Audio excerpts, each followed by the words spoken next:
he is the former undisputed UFC lightweight champion, Charles "Do Bronx" Oliveira, certainly going to be in the UFC Hall of Fame as the company's most decorated finisher of all time, and no surprise, Charlie Olives has prioritized the finish in this matchup here tonight. He always does, and I think it's that kill or be killed mentality that made him so fun. You always knew, man, at some point he's going to get hurt and he's not going to get up. But during that time that he did, he was so fun. From Justin Gaethje hurting him on multiple occasions, to Michael Chandler, to everyone else kind of putting him down, to him lifting himself up and getting the victory. Tonight he will have to do that again. But he needs to be a little safer. I think if Charles Oliveira was a little smarter in the octagon, he could add some years to his fight career. Let's see if tonight we see a pivot in the approach from Do Bronx. Well, he's got to be a judge's dream. Went the distance with Tony Ferguson in 2020, but that was his first decision fight since 2014. Kill or be kill. We'll see how it goes for Charles Oliveira tonight.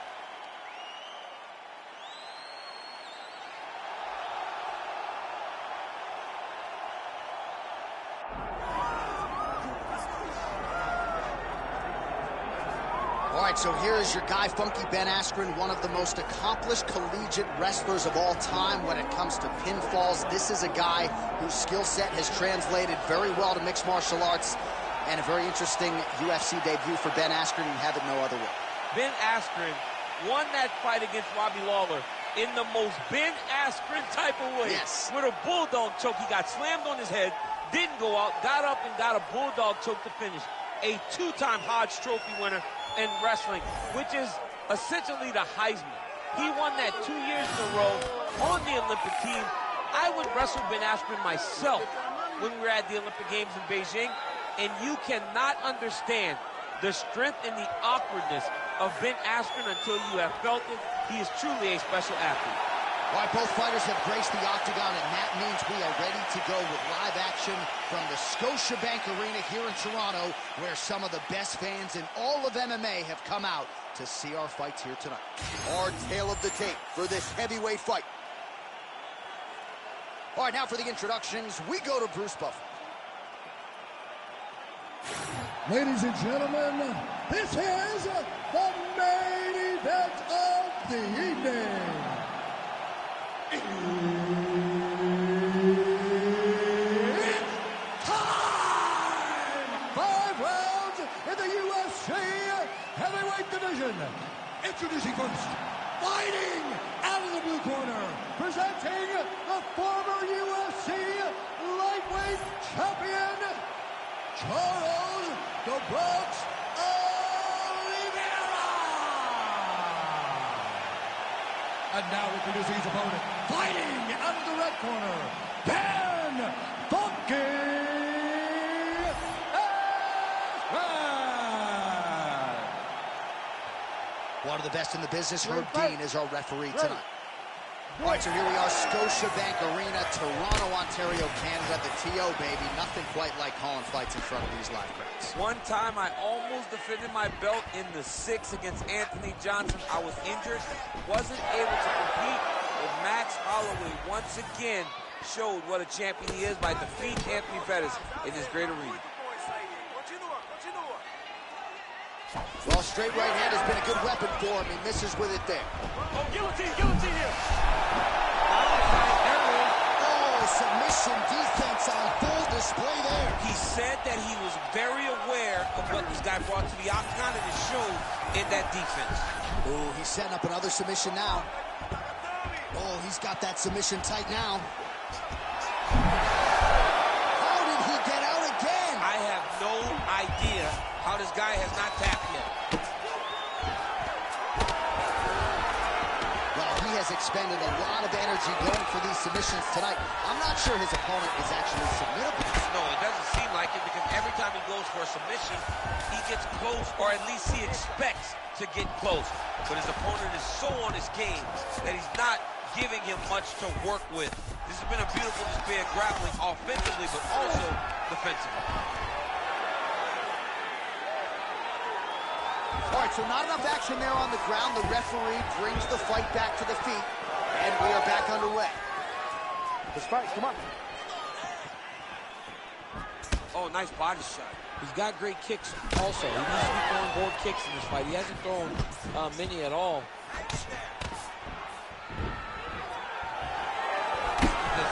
job of getting that leg kick to the target. Guillotine jump. He's trying to tighten the grip on his guillotine choke. He seems to have it. He's got to really get his... Oh, man, that was slick. Great defense by this fighter. Lands a strike now from the bottom. Nice work there by Oliveira. All right, bottom fighter here, maybe looking to hip escape, DC. Oliveira getting absolutely worked here from the top. Let's see if there's an uptick in his urgency here as he tries to get back up. Side control now. 1 minute. All right, so yet another ground and pound strike lands right there, DC. He's getting very active now that he knows he can land these strikes.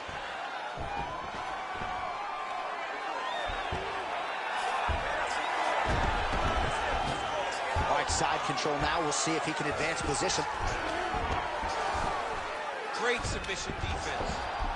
All right, right into side control here, DC. Biggest difference between half guard and side control? Well, side control to me feels like a little bit less control because now my legs aren't really doing anything anymore. Now I'm controlling you with my upper body. So I've got to be very, very aware. It's still advantageous, but it just seems a little more free-flowing than having something like a half guard.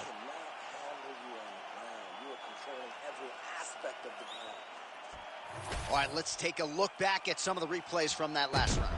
Unbelievable to see these high-level competitors get in each other's face, tuck their chin, bite down on the mouth guard, and just let it all hang out over the course of 5 minutes. All right, so there's the end of the round. We had a big submission attempt there midway through, but largely the submission defense held up. It wasn't tight. We thought the fight was over, but stayed patient, stayed calm, relaxed, and found his way out of that deep submission. Nice kick there by Oliveira. All right, next round is underway, and man, is he tough to submit, right? No lack of effort, but unable to get... He's going guillotine. Got an angle here to try to change the position. Oh, under the chin here. Could be the end.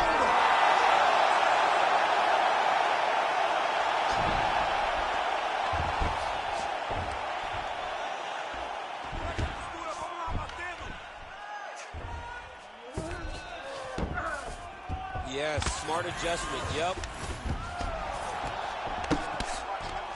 Nice shot lands from the bottom.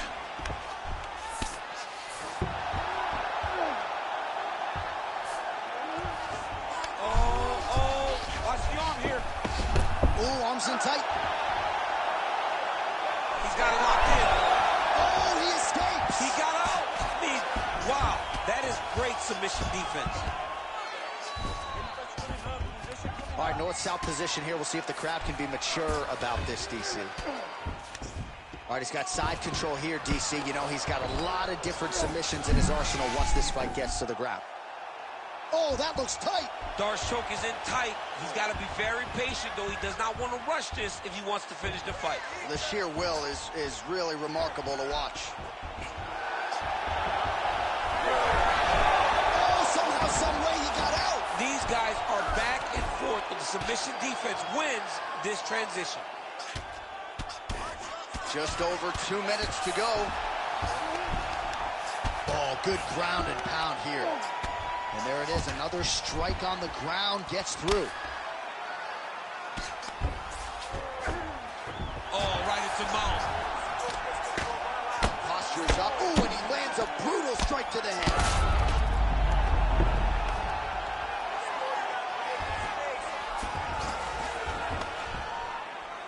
These ground strikes are starting to add up. Not there yet, but might get the submission here shortly. You can't take all those unanswered strikes. They don't... Oh, nice headlock. Oh, looks like he's got that arm pinned in the triangle now. He's gone. He's gone. He's gone. He's gone. Working on Ezekiel choke, and he somehow gets out. He just had to stay patient. It's so unfamiliar. If you panic, you're going to get submitted. He didn't panic. Really maximizing his shots here on the ground. Beautiful ground and pound, and that would cut it. Another ground and pound strike lands.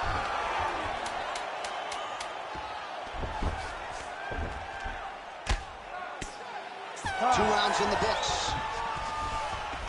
All right, so the round is over. You see, obviously, the fighter has a cut on his cheek sustained in that round, but better to be below the eye than above it. The cut man is in there trying to close it up. Man, you almost have all those submissions. You're doing really good, okay? But you got to be a little bit more patient. All right, back to the stools we go, and it's starting to look like a second mouth on his cheek. Yeah, it looks terrible. I mean, the guy is getting hit with big shots. One big enough to open up a nasty cut on his cheek.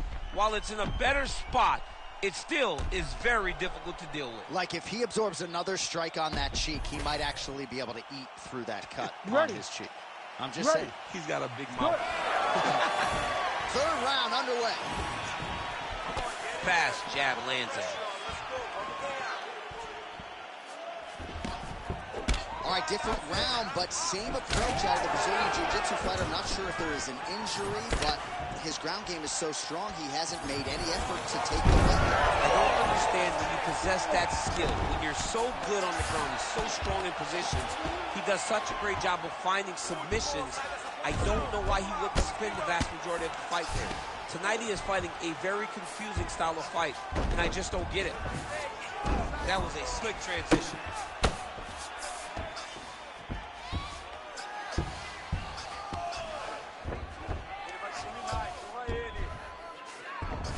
North-south position. Oh, he's got him in a crucifix now, DC. We've seen you go to this a couple times, no? This is one of my favorite techniques. I got Volkan Ozdemir here, and I just landed punch after punch after punch. They didn't have to be hard, but if you can land 30, 40 strikes in a row, the referee will have no choice but to finish the fight. Beautiful strike there as he continues to attack that cut. Cut man's good. That was a beautiful hammer fist. What a fight! So what a moment in this man's career. A huge finish in front of a capacity crowd. After party's gonna be on fire. How about it? I mean, I'm just sitting here stunned because to watch a young athlete have a performance like this was really amazing. The finishing instincts, his ability to close the show, it was next level. It was amazing, John.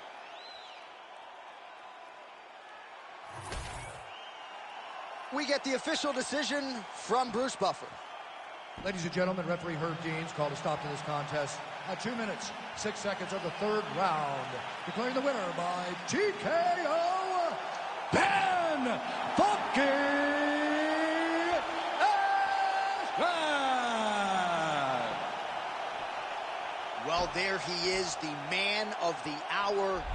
And you got to think this dude's going to get a serious Instagram push tonight after the win by TKO. Oh, he's going to get a massive push because he hurt his opponent and he pressed his foot down on the gas until he got that finish. That was amazing.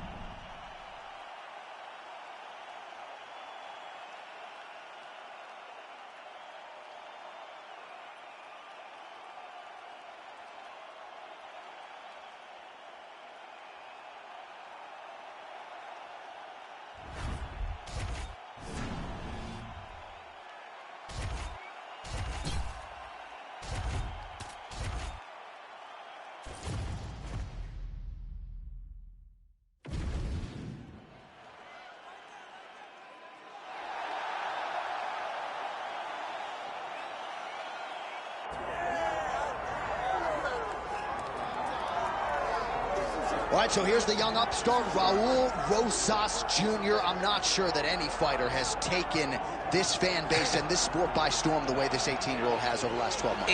18 years old, John. That just speaks to where the game is going. And Raul Rosas Jr. is at the head of it. He's at the forefront.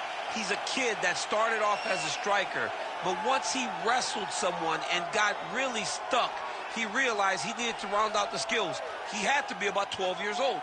So we are now seeing the next level of mixed martial arts, and it starts with this young man right here. His popularity has absolutely soared. The question beckons, though, how good is Raul Rosas Jr. now relative to his fighting prime? We should get some answers in the octagon here tonight.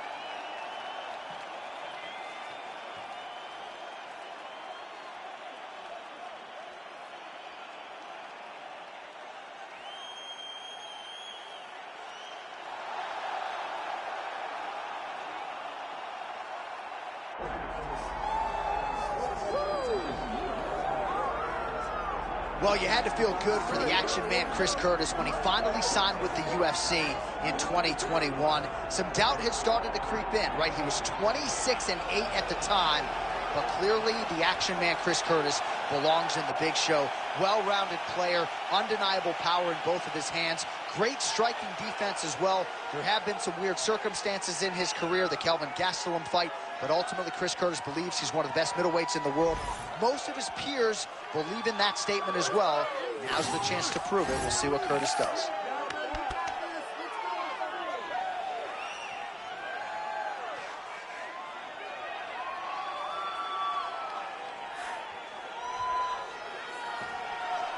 All right, both fighters have graced the octagon, and that means we are ready to go with live action from the Scotiabank Arena here in Toronto, where some of the best fans in all of MMA have come out to see our fights here tonight.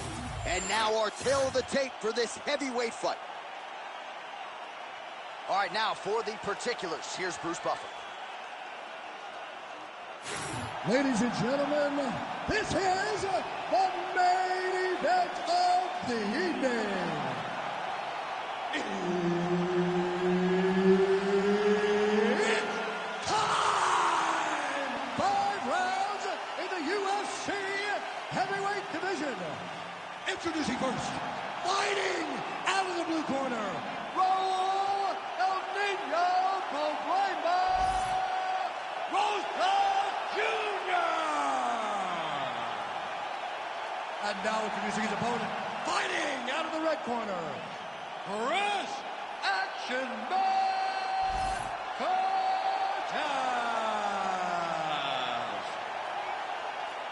Referee Herb Dean will handle the action in the octagon. Well, what an unbelievable venue and backdrop for this mixed martial arts event here tonight. You know, the first stadium show we ever did was at Rogers Center in Toronto. Here we are at the Scotiabank tonight. UFC 129, 50,000 fans. But tonight, we're in Toronto, the Scotiabank Arena, which has also been home to some great UFC title fights. All right, half guard now. Not a fighter you want in half guard against you. For the bottom fighter, what does he need to do? He needs to secure his underhook. He's got to be fighting for underhook. One of the most key things you can do as a bottom fighter stuck in half guard is try to frame. You frame and push your opponent away from you. By pushing him away from you, he will then want to come back into you. Right. It's like when I push you back, you want to go forward. So as he comes forward, hand goes off the face, let it slip into an underhook, build up to your elbow, then go chase your single leg. This is high-level grappling, John, from a Brazilian Jiu-Jitsu black belt named Daniel Cormier. Curtis is in half guard. Working out of side control here. His opponent trying to control posture, but you got to be careful here. That Darce is tight. That Darce choke is very tight. What he has to do now is slide that arm up under the neck, locking it. Oh, how good is that as he gets out? That is great submission defense, keeping everything short and not allowing his opponent to get the submission victory. All right, crowd absolutely loving it as the fighters, however compromised, make their way back to the field. They may be tired, but that fatigue is warranted. That was a high-level grappling exchange between two phenomenal grapplers. Gets up to beat his opponent in a lot of trouble now. That was Cain Velasquez's punch of choice. Every time he landed that overhand right, he hurt people bad. And this guy has his opponent hurt very badly again. Oh, good defense, yes. He's doing a really good job putting himself in position. Nicely done. Ooh, right into side control, DC. This is where you want to be now because you get to make your opponent decide. They try to turn back into you, you can attack guillotine. If they turn away to try to get to your knees, you throw your hooks in and you got all your rear choke submissions. Under a minute now to go in the round. And very effective with the ground and pound. I'll stop this. You gotta fight back.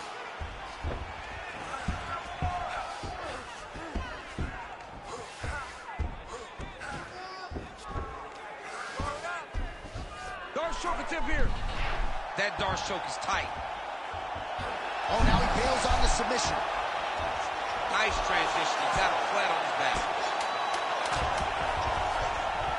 Rosas Jr.'s right back to the full mount here. Second round, straight ahead. He gets the takedown. You need to put your feet on his hips immediately and push off. Don't rest until you get back up on your feet. All right, let's now look back at some of the action from that round. He went headhunting, landed, nearly got the finish, too. A lot of coaches tell you don't headhunt. In this case, he's been headhunting, and he landed a big enough shot to truly put his opponent on notice.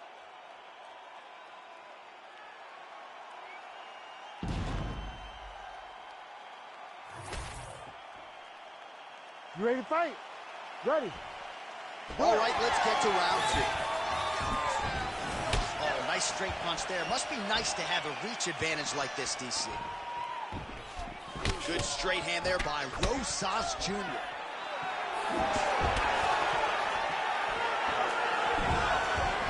Just out of range with that strike. Oh, nice left hand there.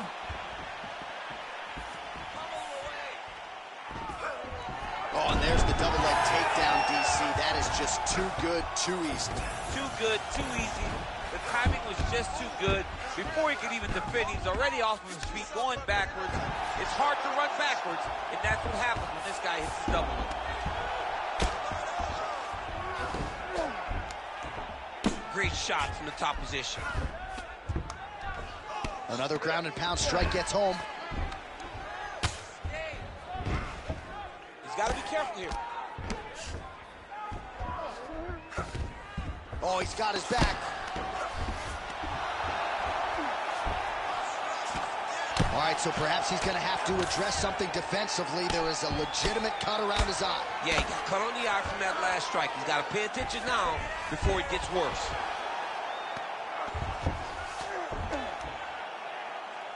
Nice work, guys. Let's see those elbows. Curtis is in half guard. Getting him out here. Curtis getting touched here repeatedly with these ground and pound strikes from the top. Referee's not going to bail you out. 2 minutes now to go in round 2. Trying to recover full guard there.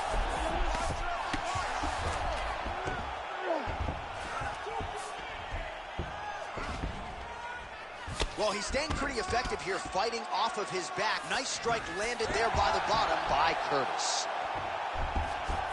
Oh, what do we got here? Looks like an arm triangle attempt. Oh, he's got it locked in. He's got that arm triangle. Oh, he's out. All right, side control now. Champ, these submission setups aren't that bad, but he keeps getting denied. Yeah, because he's not panicking. He's taking his time. He knows what to do whenever something is coming in his direction. It's beautiful. It's beautiful to watch a guy comfortable even when he's under attack. In the half guard.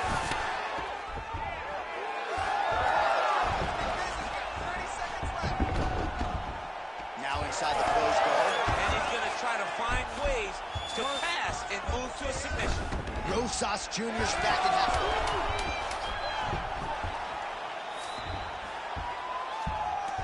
All right, that's the end of round number 2. Stop.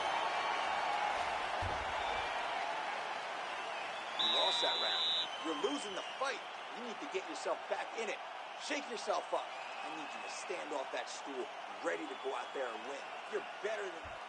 All right, back to the stool, and he is officially swole, and I'm not talking about muscles. He is swollen up top. I mean, he looks bad. It's because he was too stationary. He was on the receiving end of too many big shots. He was beat up. He was battered. He was bruised. And look at all the swelling. It shows that he has taken far too many. You ready to fight? Ready. Third round underway. Strong straight left there. Oh, shot to the body connects there. He hasn't really thrown too many body strikes in this fight, but now, as this fight goes on, he is not discriminating, working the body, and those shots are going to count.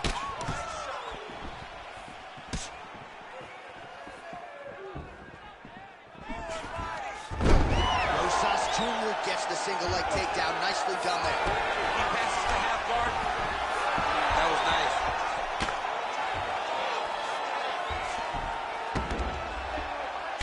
Gotta love the ground and pound strikes here. Again, not much defense there. Another ground strike gets through.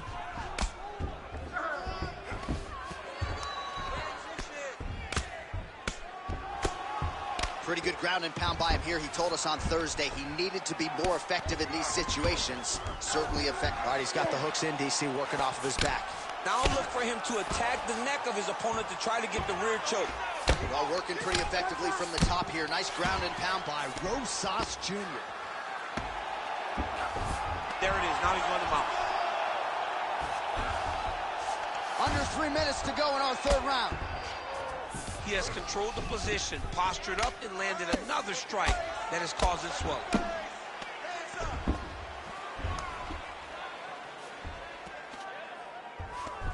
Setting up a sub here. He's got the sub locked in.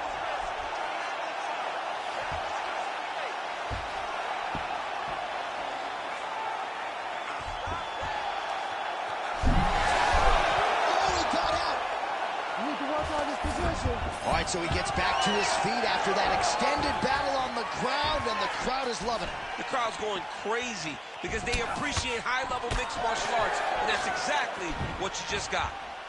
Well, we wondered earlier why there weren't as many body strikes. He's making up for lost time here. Shot to the body connects, and that bears watching. That's going to hurt this opponent. Big ground and pound.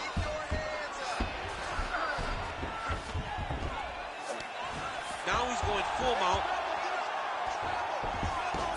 Look at him attack that arm triangle on the opposite side. When it's time to finish, he will lock his hands. Oh, how on God's green earth did he get out? And he's back to his feet. Good sign for him there.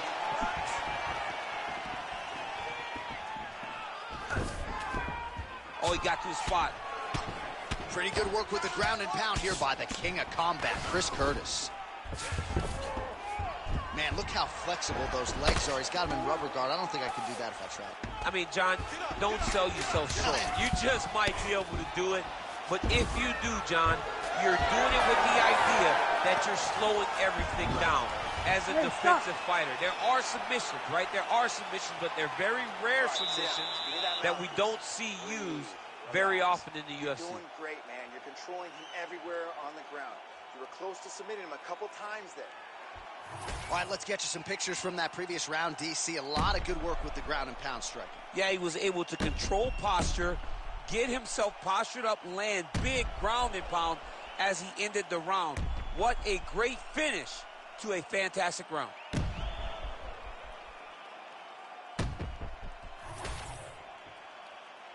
You ready to fight?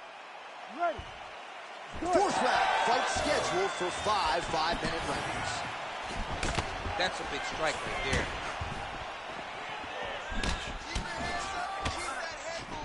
Just out of range with that right hook. Doing a great job fighting behind your reach and dictating where the fight takes place. All right, going for a single leg takedown here. That is usually his takedown attempt of choice, and works out for him now. Absolutely. He is comfortable. He is home when he's in on a single leg. Well, as usual, suffocating work from the top here by Rosas Jr. Oh, his ground and pound is on full display here tonight. A lot of top pressure being applied here as he works out of side control. Look at that. Recognize he was about to lose position. Lands with the ground and pound here. The action man, Chris Curtis, has got a bruise starting to appear on that right side of his body now. Rosas Jr.'s trying for a submission here. Looks like a pretty good attempt here. Working for that submission. It's always hard when you're trying to end the fight. The guillotine looks like it's locked in. Right now, he's got to be patient. He's got to squeeze, but not too much. He's got to get the guard locked and try to find a submission. It's a fight now. Who's going to win this position? How in the world did he escape that submission? Oh, right into mount.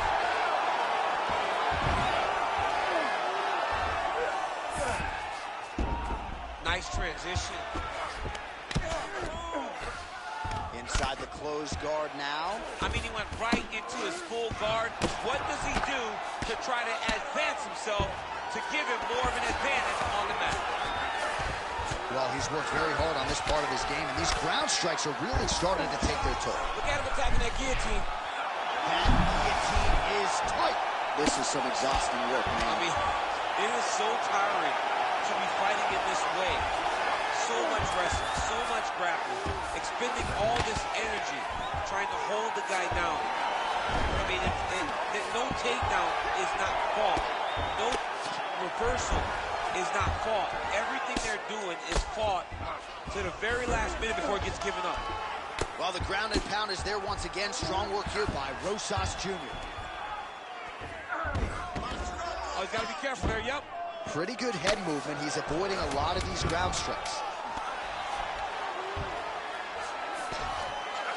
And there's the buzzer indicating the end of round 4. Opponent outstructured that last round. We need to be smarter. Technically, you're a better striker than he is. I need you to move around more. Use your distance. Use your range.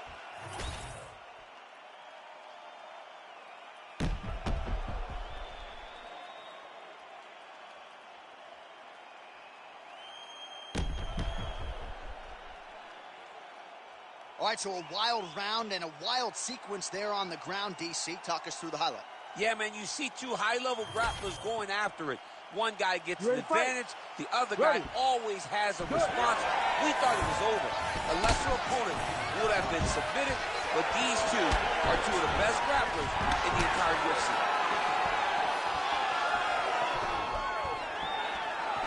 Look at the whip action that Trump is going to throw in that kick.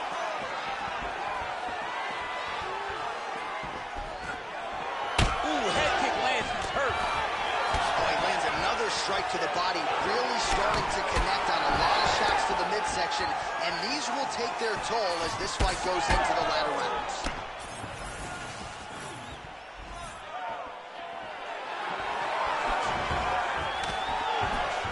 Right on the button. Back to the leg kick now, that one's no good. Rosas Jr. going for the takedown here, nothing doing there. Leg kick is there. Rosas Jr.'s got a bruise now starting to appear on the right side of his body. 3 minutes now to go to decide this one. If you're going to go out on your shield. If you're going out, go out on your shield. Don't just walk backwards. Go forward. Make him fight you.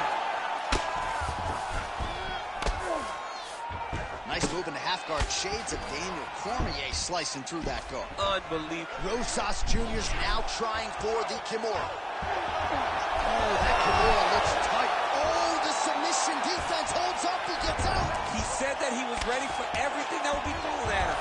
In that position, he showed that and proved it. This is where he wants to be.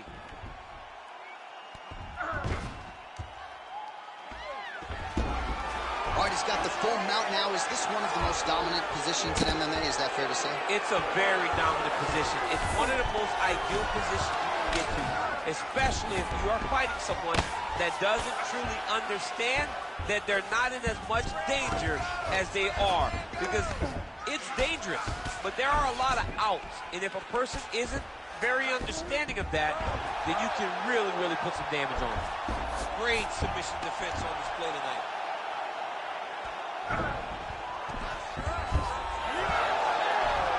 Oh, great transition there as he reverses to top position. Beautiful work on the ground there by Rosas Jr. Just missed with the elbow there. Get those combinations going. Move those hands. 15 seconds.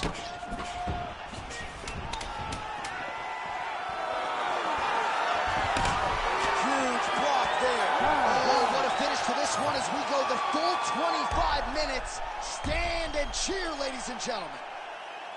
All right, so a close competitive fight throughout. It goes the distance. Maybe a slight striking edge on one side, and perhaps that'll be enough for him to get the nod. I mean, he's got to hope, right? He's got to hope that what he did, those exchanges where he came out in front, was enough to earn him the victory. This was a very, very close fight, and I'm interested to see who gets the decision.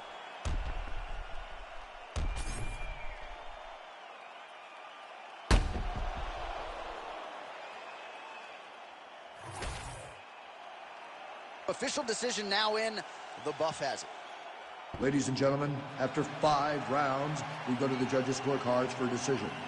For the winner by split decision, Raul El Niño Problema Rosas Jr. Whew, those split decisions are something else. He is happy to exhale at this point in time. It was a close fight, and the judges certainly felt that way as well. It's the worst feeling in the world when you go to the middle and you're just not sure. Your heart is beating so fast, especially when you hear your opponent's name called right before you ultimately win the fight. He put in a lot of work. He fought through the adversity and got the job done. He should be very proud.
Well, we'll see how it goes for this decorated kickboxer. Nice to see him cross over into the UFC, and a lot of people feel like if he can get on sort of an Alex Pereira-type trajectory in terms of the work ethic and the approach, could be a future world champion. Well, he looks like it.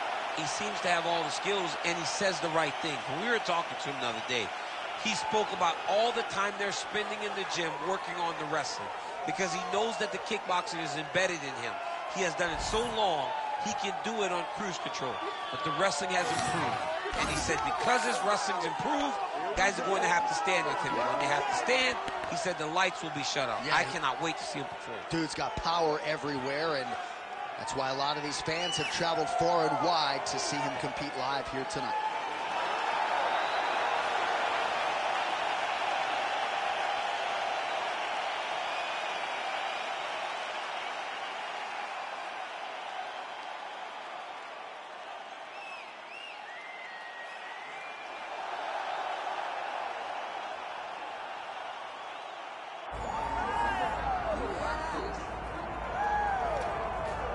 All right, here's the British lightweight hopeful Mark Diakiese, and I got to think, DC, in a video game setting, this dude's got to be pretty fun to play with. Yes, he does have a lot of varied striking techniques and things that are very good to see on television.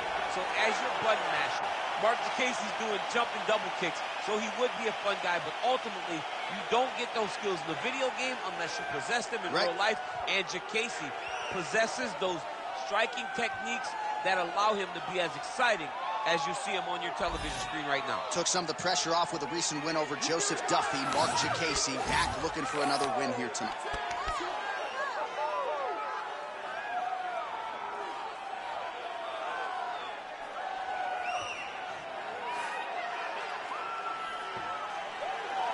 All right, both fighters have graced the octagon, and that means we are ready to go with live action from the Scotiabank Arena here in Toronto, where some of the best fans in all of MMA have come out to see our fights here tonight. Our tale of the tape for this, our main event of the evening. We go inside the octagon. Here is Bruce Buffer. Ladies and gentlemen, this is the main event of the evening.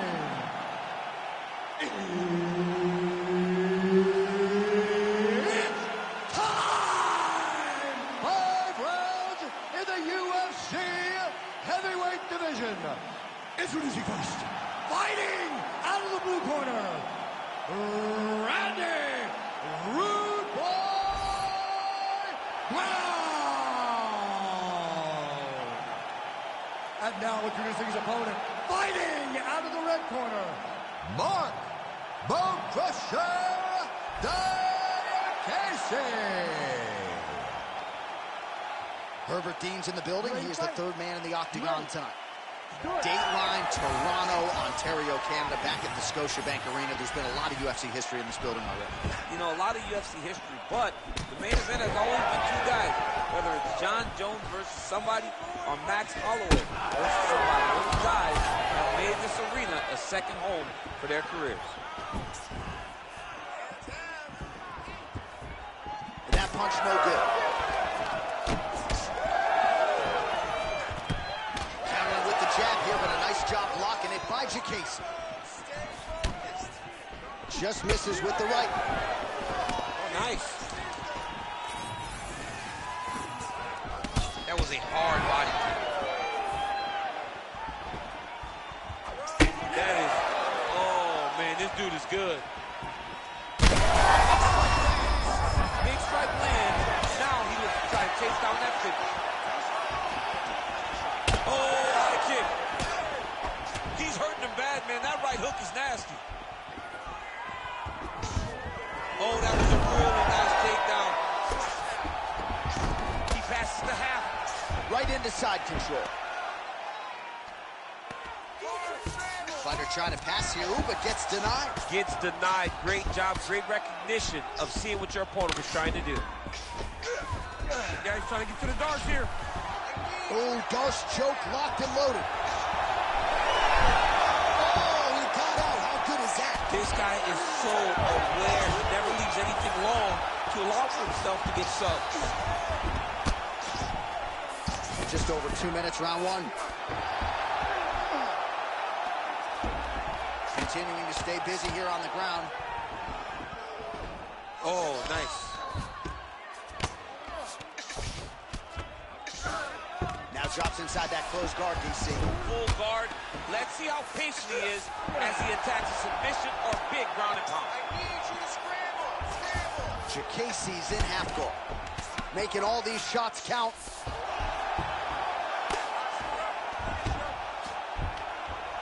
He's putting him in exactly the positions he needs to be in right now. He's able to relax here, and he understands, being a veteran of so many fights, that as long as he's on top, he's winning. He feels like he's winning here. Look at him whip his hip into that kick.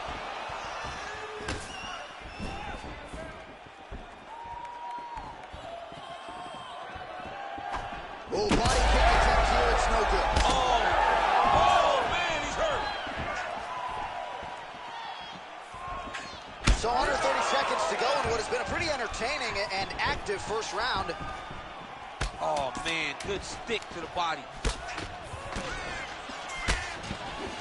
5 minutes in the books. All right, mercifully, that is it for the round, and Jacasey's corner looks a little bit concerned, perhaps because of that cut on the lip that was opened up there in that round. Starting to bleed pretty good. Cutman's got his work to do now. All right, big moment in that round, of course, the strike that caused the cut to the lip. Certainly, it's not shades of Robbie Lawler nor Alistair Overeem, but the cut does bear watching as we move forward. And it still hurts. I mean, it still hurts. Honestly, everything hurts in the octagon, and that shot looked like it hurt a ton. But what the story will be is that it opened up that cut on the lip. How does he avoid taking too much damage back to that spot? He's got to move his head off that center line as he's moving forward. And there's only so much a Cutman can do to stop bleeding in the mouth area, so we will continue to monitor that cut as this fight presses forward. Well, he keeps going back to the well with that left hand, just out of range. Oh, brilliant execution to land the roundhouse.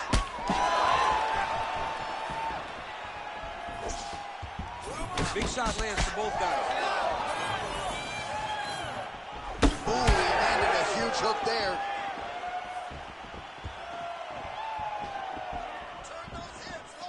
Whiffs on the straight right hand. The biggest shot that he's landed all night. A massive uppercut range.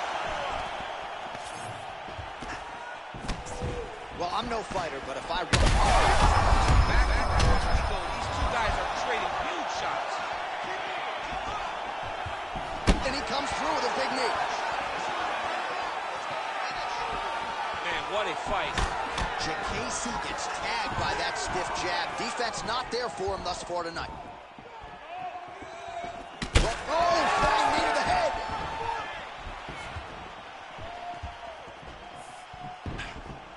Just misses with the jab there.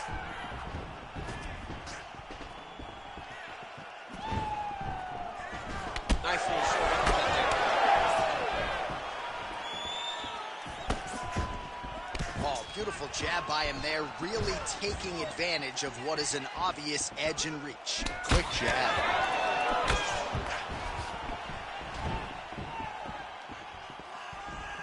Under 2 minutes to go.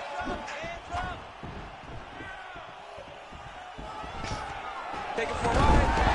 Nice double leg, nice finish. All right, well, he's got him softened up here.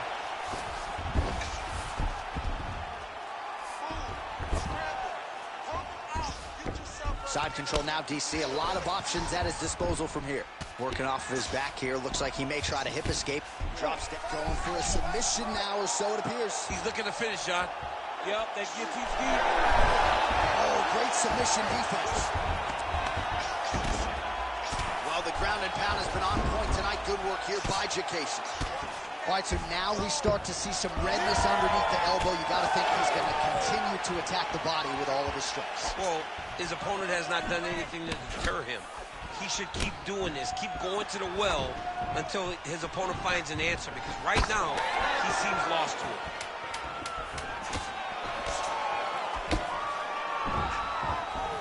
Round 3 next. All right, there's the horn. What a round it was, DC. And, of course, the seminal moment, that big knockdown that nearly got his opponent out of there for good. Almost finished the fight, but now he needs to reset, right? Don't rush. Go back out into the next round and just try to find that shot again. If he rushes, if he overexerts himself, he will run out of energy and put himself at risk of losing the fight. All right, let's check out some of the action, DC, and how about the punching acumen by that fighter in that previous round? He does not waste anything. He does not loop punches. Everything's tight. Everything's precise. He's a sniper. We always talk about how he's a sniper.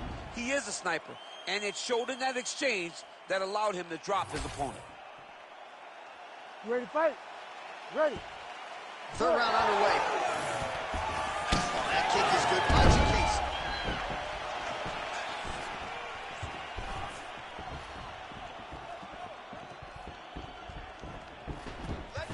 Blocks the strike. Huge strike lands there, DC. He landed that massive shot. Now he needs to try to find the next shot, the follow-up shot that will finish the fight.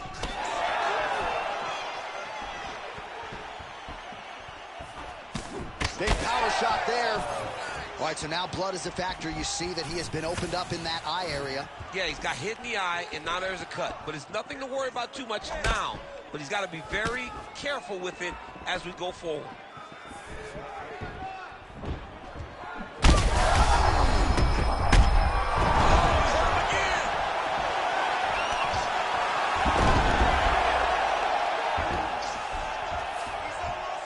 Nicely done there as he escapes back to his feet.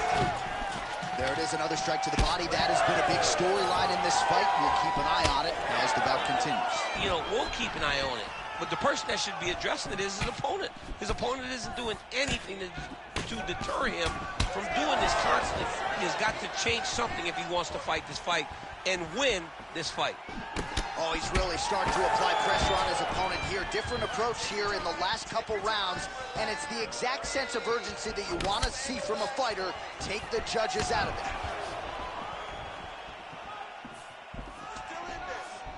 Lands a jab. Some damage being doled out, and now some swelling upstairs on his opponent. He's not moving his head effectively. He's trying to be face first. Look, you don't have to prove how tough you are. You got to move your head. Be active. Don't be reactive in your defenses.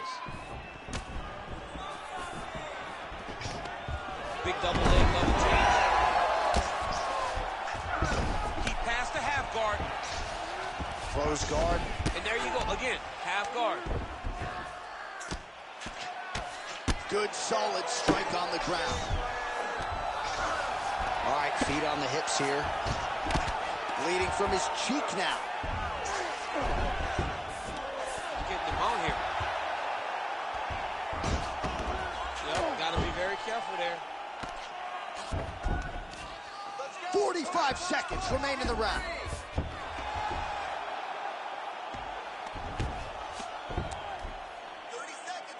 Right here, you got to empty the gas tank, John. You got to just go forward and let everything fly.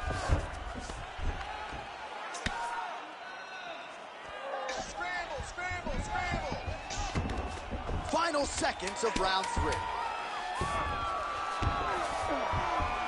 Grounded him and pounded him. Nice job.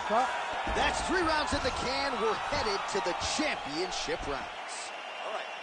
All right, so that's the end of the round. Potential adversity here. He's got a cut on his cheek sustained from that strike in the round. Now the focus becomes maximizing these 60 seconds, shutting that cut and preventing it from becoming a major factor here moving forward.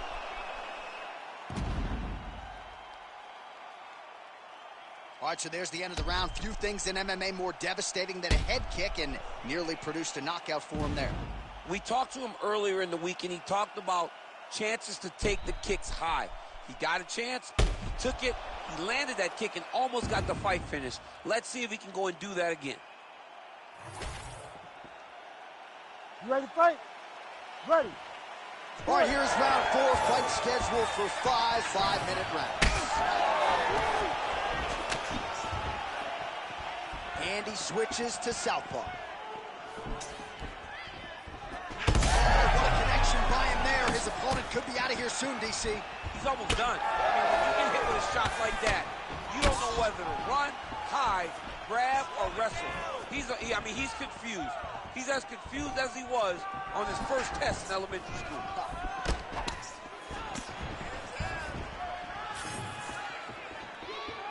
Throwing that jab now again. The fighter evades.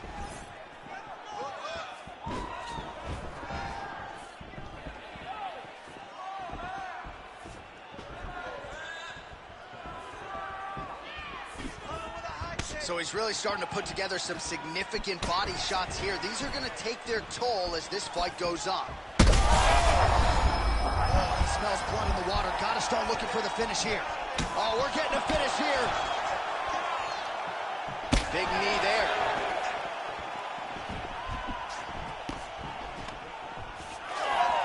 Under 3 minutes to go in round 4. Look at him whip his hip into that kick.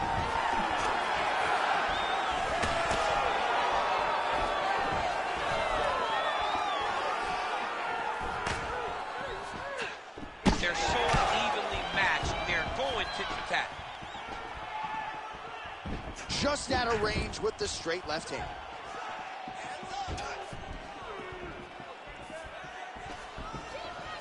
Punches in bunches, and he hasn't really shown any signs of slowing down here tonight. I'm not sure how much more his opponent can take. Looks as though that strike maybe opened up a cut around the eye area. Yeah, it looks like that strike opened up a cut, John, but it's nothing to worry about now. But he's got to start to protect it. Straight punches, true. Oh, big elbow. That is a huge shot right there, DC. You don't need too many more of those. No, but he needs to start looking to finish now because he's got his opponent hurt very bad. Oh! Look to your right and keep that right hand up. Trying to inflict some... Great timing on that double leg. Oh, he passes the half guard now. And he's not posturing to land punches, so look for a submission attempt. All right, dominant position here. He's got the full mount. A lot of different ways he can go here. Maybe try to find an arm bar or just get the ground and pound. He can attack submission, but those submissions will present themselves once he is landing that brutal ground and pound he is known for. He's hurt bad here. Oh, he might be out.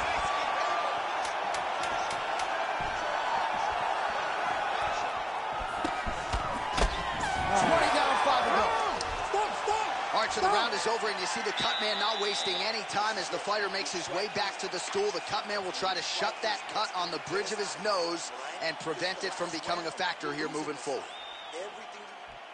All right, as they attend to the damaged fighter, we will re-rack some replays for you. A lot of damaging strikes landed by the opposition in that previous round. Well, him just not really paying attention on the defensive side has made his opponent look like an absolute world beater.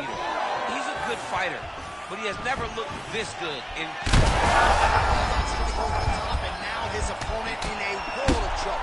Beautiful level change. Make him think you're going low and come right over the top with that beautiful overhand. Great punch. Well, that overhand, big weapon.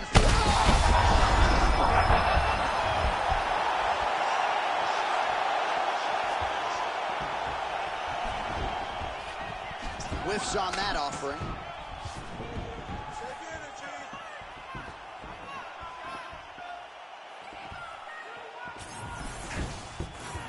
the reach advantage has proven so beneficial. Another punch lands.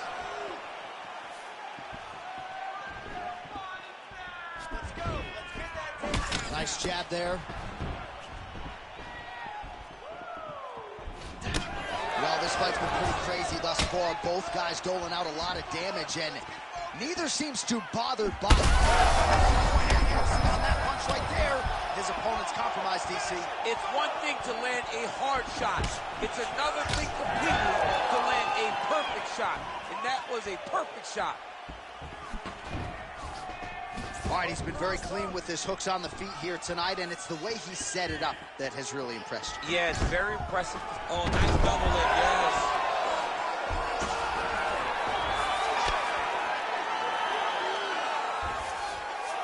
All right, he's trying to control posture here. Now trying to hip escape. He's just trying to move out of this position off the bottom.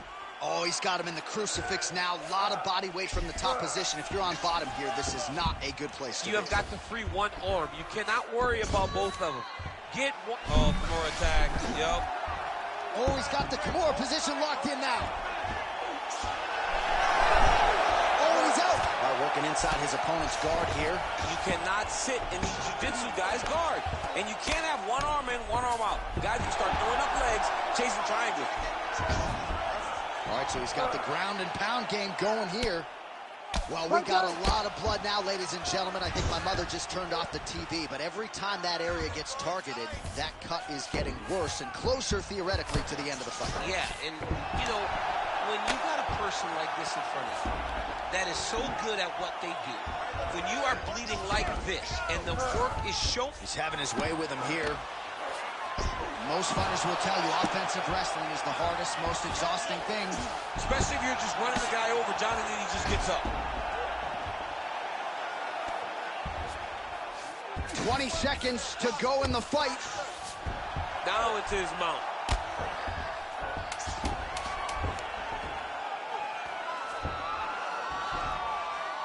All-out action right through the final minute. Nobody in this arena is sitting down. What a fight.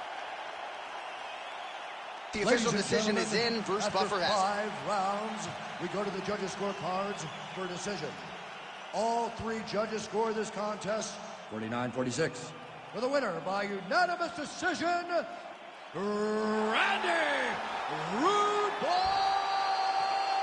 Brown. Well, he did not get the finish that he certainly prioritized when we sat down with him in our fighter meeting, but a win is a win. He gets it done by unanimous decision. And he said he wanted to finish. But sometimes your opponent's not willing to play the game. In those instances, all you can do is control what you can control, and that's fight to the best of your ability. He did exactly that tonight.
Well, the road to middleweight golden glory still goes through Sydney, Australia. Robert Whittaker is the man, and just don't call him Bobby Knuckles. You'll be okay. I just don't understand how he does not embrace this nickname. It's perfect. It's absolutely perfect for Robert Whittaker. But he's one of those guys that doesn't jump off the page. He's one of those guys that you don't look at and go, oh my goodness, he's one of the most dangerous men in the world. But he is. He has unbelievable skill. He has a wrestling background, was able to stay up right against Yoel Romero, who's in the world and Olympic silver medalist, was able to knock out Jacare Souza. Just a truly tremendous mixed martial artist, and since going up to 185, has truly found his groove. And the Reaper, as they call him, always says the best place to break your hand is inside the octagon. He's done it before. He's not afraid to do it again. The Reaper, Robert Whittaker, steps inside the octagon and is ready to fight.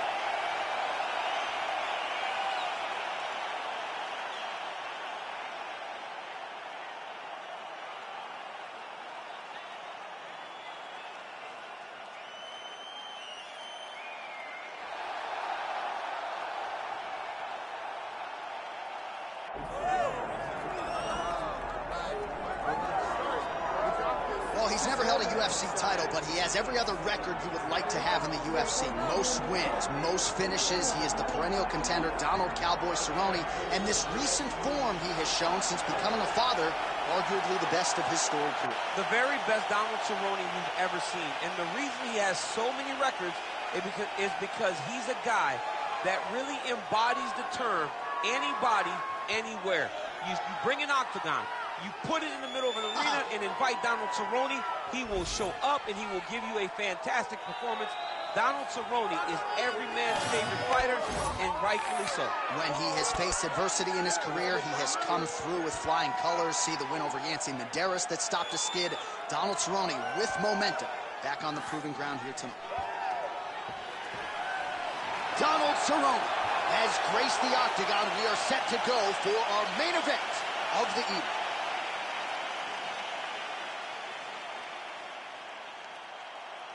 Our tale of the tape for this heavyweight fight.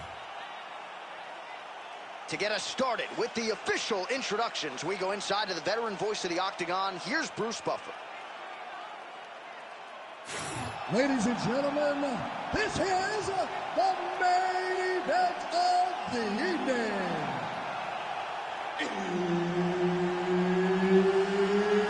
It's time! 5 rounds in the UFC heavyweight division.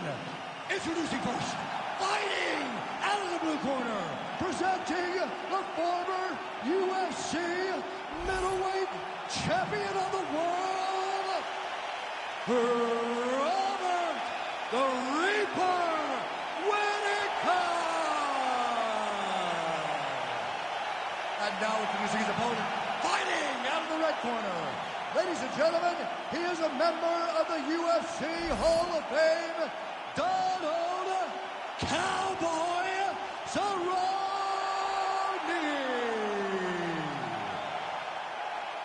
Herb Dean, third party in the octagon tonight. Well, no surprise, Donald Cowboy Cerrone has become one of the more popular fighters on the roster, not just because he seemingly fights on every show, but the finishes continue to pile up. A recent knockout of Matt Brown comes to mind. This is one of the better head kick artists in the game today. You got to get the guard up when you're facing Donald Cowboy Cerrone.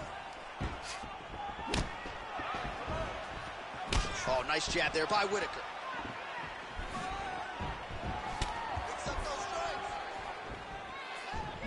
Clean hook there. Oh, not sure if that opened up a cut, but a hard elbow in tight and it lands. You got to worry about the takedowns. You got to worry about so many things when you're fighting this balanced fighter that when he starts to throw elbows in tight, you are never expecting it. And that one landed nice. Oh, big right hand from Robert Whittaker. Man, he just makes it look so easy on the feet. It's because of his demeanor. It's everything about the Reaper that makes you think he's having...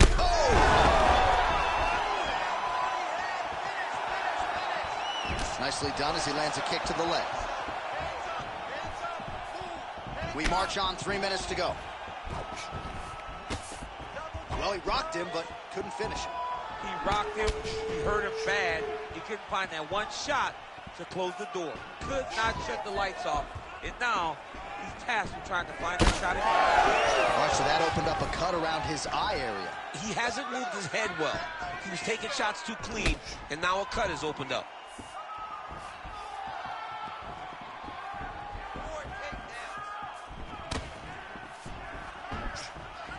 Trying to find a home for that right hand.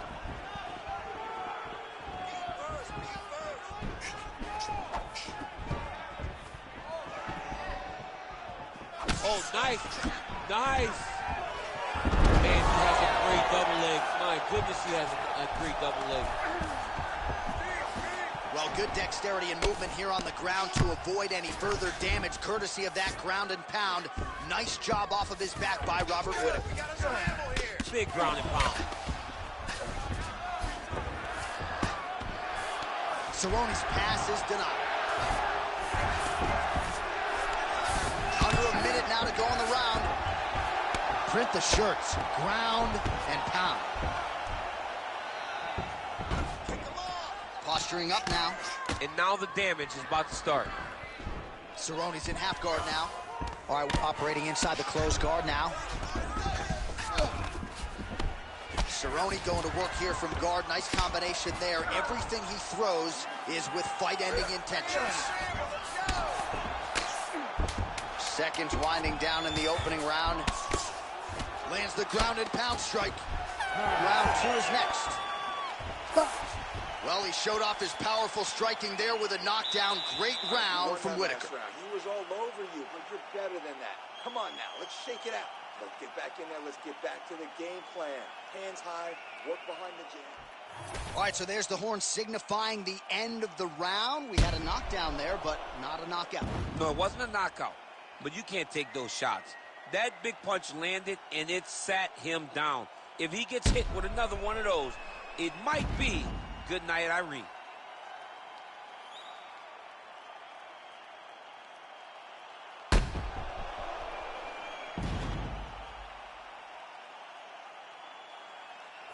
All right, round 2 now, DC. Donald Cerrone and Robert Whittaker. Tremendous body kick lands on this guy. Massive hook lands, and his opponent seems to be on his way out of the fight. All right, you see his high-level footwork here, maybe trying to set up that hook shot again, potentially. You can tell, John, he's setting a trap. He's trying to walk his opponent back into his hook side, his big power side. So he'll keep feinting out little punches with no intent to land. Just, he's hurt so bad. He's got to find safety, find a way that you can recover.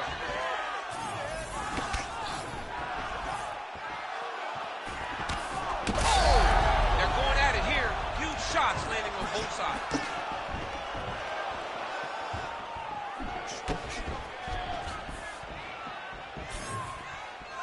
Total strikes have now landed for Robert Whittaker. Well, got to think, DC, anytime you're above 50% on the connection rate, you got to feel pretty good.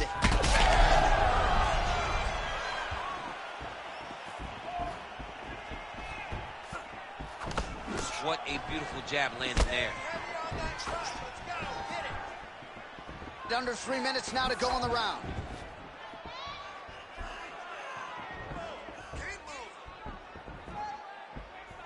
So a much different approach for him here in this second round. He was a little bit tentative in round 1, a little bit of a feeling out process. Now he has clearly found his rhythm, found the range. We'll see if he can continue. I'm not sure his opponent knows where he is. No, he is on Beach Street right now. He's seeing Tweety birds over the top of his head. When you take a hook like that, you are on wobbly legs. Oh, nice takedown. Yep.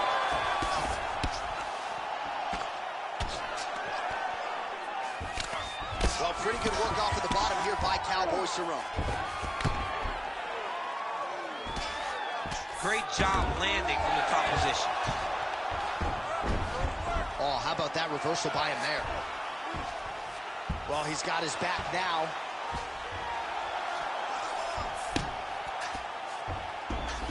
There it is. Now he's going to mount. Beautiful transition.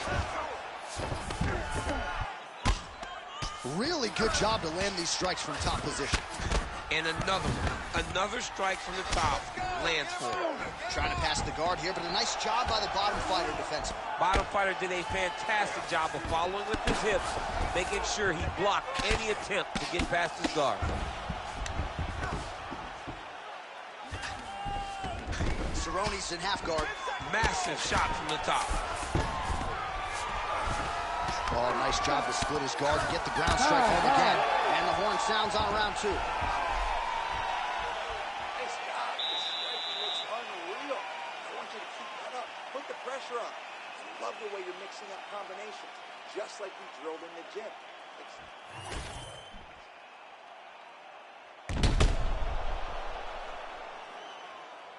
Well, I'm not sure the extent to which he has recovered, but we do see the end of the round. DC, talk us through the replay. Well, he's a tough guy.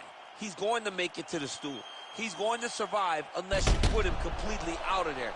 Unfortunately, he's in there with a guy that does have that ability. You ready to fight? Ready. Third round underway. Cerrone gets hit with a kick. That one appeared to land flush. Straight right hand, no good. Oh, he lands another strike to the body here, really starting to connect on a lot of strikes to the midsection here in the latter stages of this fight. Went for the well-placed shot there, DC. He is officially rocked. A big, massive hook that really has put his opponent on skates. Well, if you are a young striker, you could do a lot worse than watching this guy work on the feet, perhaps trying to set up another hook here. Yes, he is. He's definitely trying to set up another hook. You can tell by his eyes. He's taking he's sneaking looks at where he needs his opponent to be in order to land that shot. Unable to connect with the right. 68 total strikes have landed for Donald Cerrone. Just below 50% now, landing with 47% accuracy against Robert Whitaker.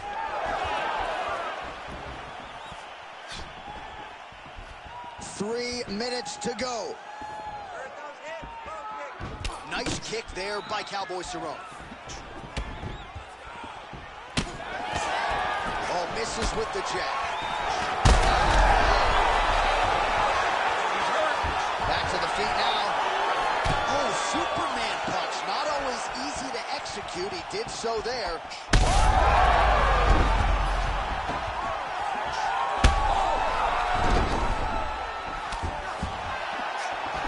Well, you've got to admire the urgency here. He is trying to keep the judges out of it, lighten up his opponent left and right. He cannot sit in this position. Referee will have no choice but to stop the fight. What a fight! So no judges needed tonight as he pounds him out for the TKO. I'm hoping I get an invite to the after party.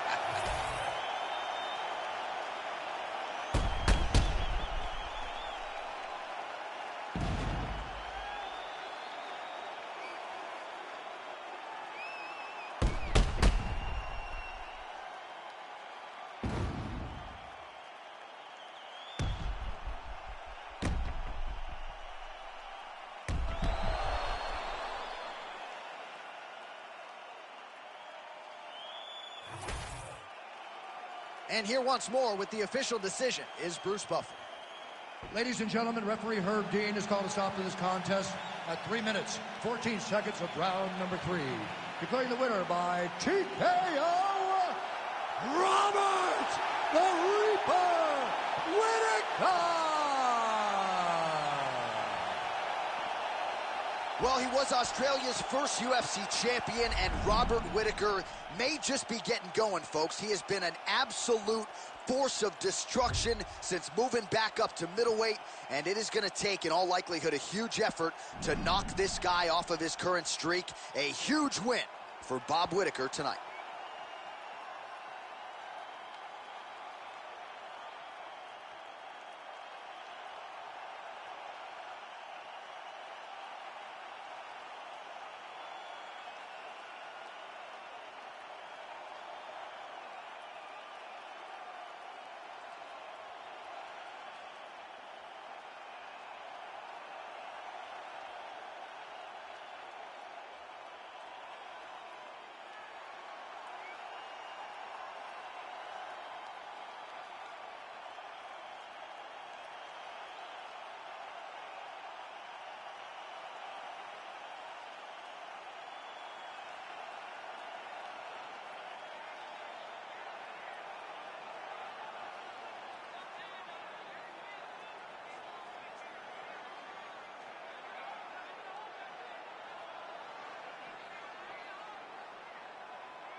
Well, always exciting when this guy shows up on the fight card, Daniel. He is a true mixed martial artist. Not really any glaring weaknesses, at least, that he's put on film thus far.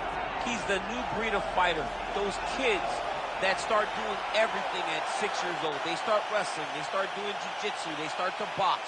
He's one of those guys that has every one of those skills, and he does them all at an A-plus level. He's got tremendous cardio. He is the type of fighter that in a few years will just litter the UFC roster across the board. And oftentimes his opponents will say he doesn't really do anything special, but he does everything at a plus level, and he believes he'll have a lot of advantages in this matchup tonight.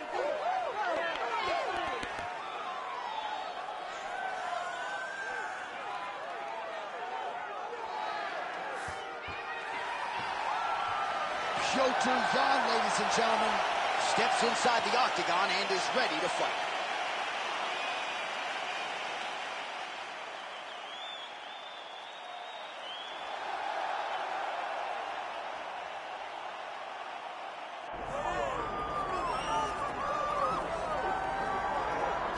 All right, so here is the UFC featherweight champion, Alexander Volkanovski. He certainly has cleaned out a lot of this division, but there are still guys who are coming to take what is his. How do you think he proceeds with this particular challenge here tonight? I mean, just being himself. He's as good as they come. The guy has tremendous striking. He's at great wrestling. He was thought to be a wrestler when he got here. We have seen him be a master of game planning. We have seen him be a master of strategy. A guy that fights with a game plan, the fight IQ through the roof. And tonight, you're going to experience one of the smartest, most technically gifted fighters you have ever seen.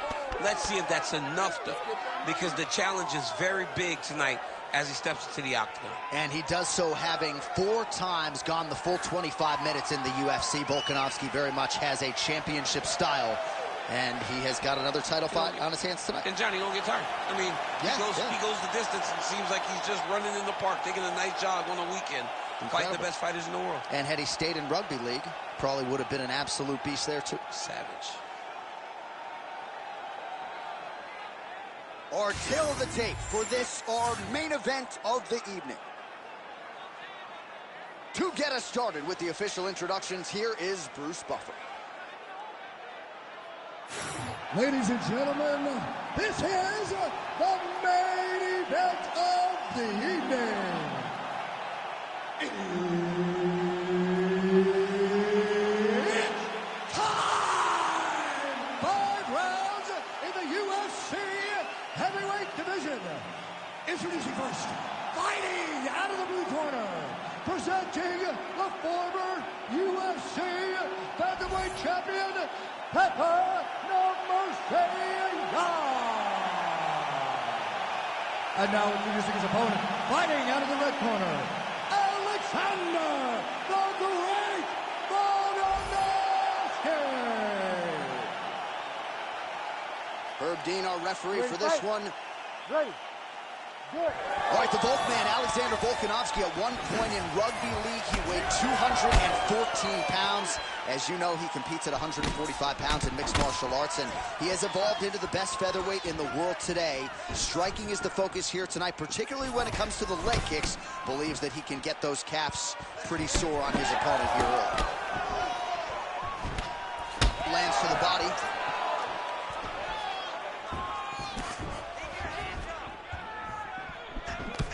Right hand good on the counter. All right, nice jab there from Piotr Yan early in the fight. He has been criticized. This might be the biggest shot of this entire fight. He landed a massive hook to put his opponent on wobbly legs. Well, let's see if he goes to set up the hook again. He has really done a nice job punctuating his combinations with that hook tonight. His leg is hurt here, starting to limp a little bit. I think Magomed Ankalaev is the guy we point to for exuding all of that toughness when he absorbed those leg kicks, but don't want to take too many more of those. But like Magomed, you want to try to get takedowns. You cannot be on your feet limping and turning away from strikes. You got to try and change something. Just a massive leg kick. That's hard to watch. I mean, he is throwing those kicks with evil intent. He is trying to break his leg with every single kick. Oh, nice right hand. Missed with that right hand. How about the motor for Coach Ryan, DC? He is just in perpetual forward motion.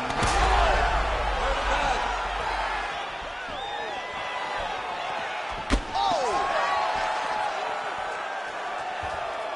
Under 2 minutes to go in a back-and-forth first round here. It's a beautiful kick lands. Oh, Volkanovski's punch to the body rejected there by the defense. Nice job by the opponent.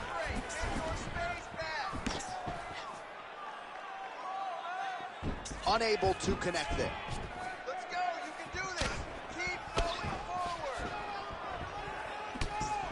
In fight numbers for you now, 29 total strikes have landed for... Oh, watch guillotine here. And now some separation.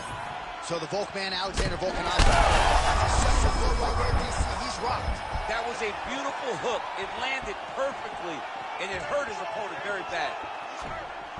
Oh, with authority, the body.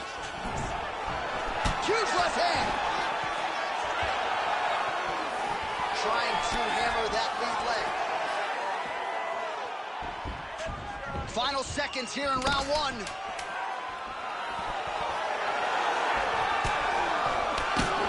Round two straight ahead. All right, so that's the end of the round. Pretty significant damage done in that round. Cut on the cheek, sustained there from that strike. Now the cut man's got to get in there and close that thing up. Better to be below the eye than above it, sure. But nonetheless, this could be a factor now moving forward. All right, there's the end of the round. So it was a huge strike to the head that stunned his opponent and nearly got him out of there. Yeah, that was a big moment. A big strike lands. His opponent's on wobbly legs. That is exactly what you want to see as you're walking back to your stool. Your opponent staggering back to his corner and being hopeful that he can get it back together before the start of the next round. All right, here we go now, champ. Round two. Alexander Volkanovski versus Petr Yan.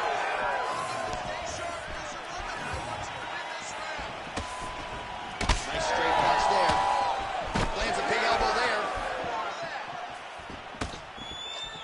Yan gets touched by that kick to the body. Again, going back to the jab just out of range. Oh, good job defensively there to block the strike. Take it for a ride. Nice double leg, nice finish. Well, he's no stranger to being in this position. Strong work from the top here by Volkanovski. Postures up now and lands a vicious head strike. Oh, Volkanovski's looking to pass into half guard here, but he's denied. Nice job by him to still be a threat off of his back. Oh, effective utilization of the ground and pound here by Volkanovski. Well, anytime you are in a ground fighting situation with this fighter, you're potentially playing with fire. Volkanovski's has got full mount now.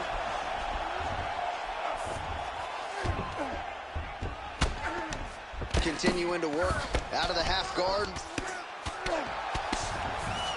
Oh, and transitions right into side control. Well, hard to win fights in mixed martial arts from the bottom, but nice work here in that position by Yan. Now he's going full mount. Now he's got a good body position, yup. Just over 2 minutes now to go. Yan's in half guard. Changing the position. Good work from the top here by Volkman.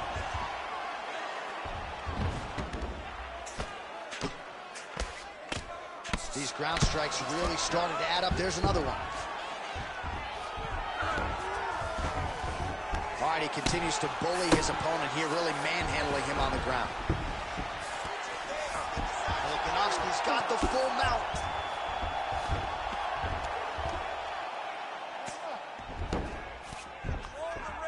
Great ground and pound by this man.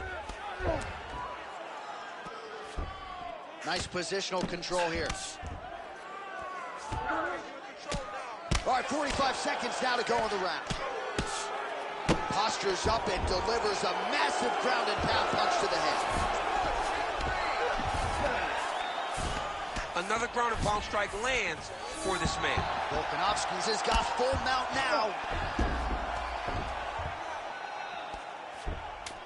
final seconds here. 10 minutes in the books. Hey, stop. Okay, we're sticking with the game plan. You know, it's a beautiful thing, but you're just not setting up those shots. Your takedowns are looking sloppy. All right, you gotta set them up.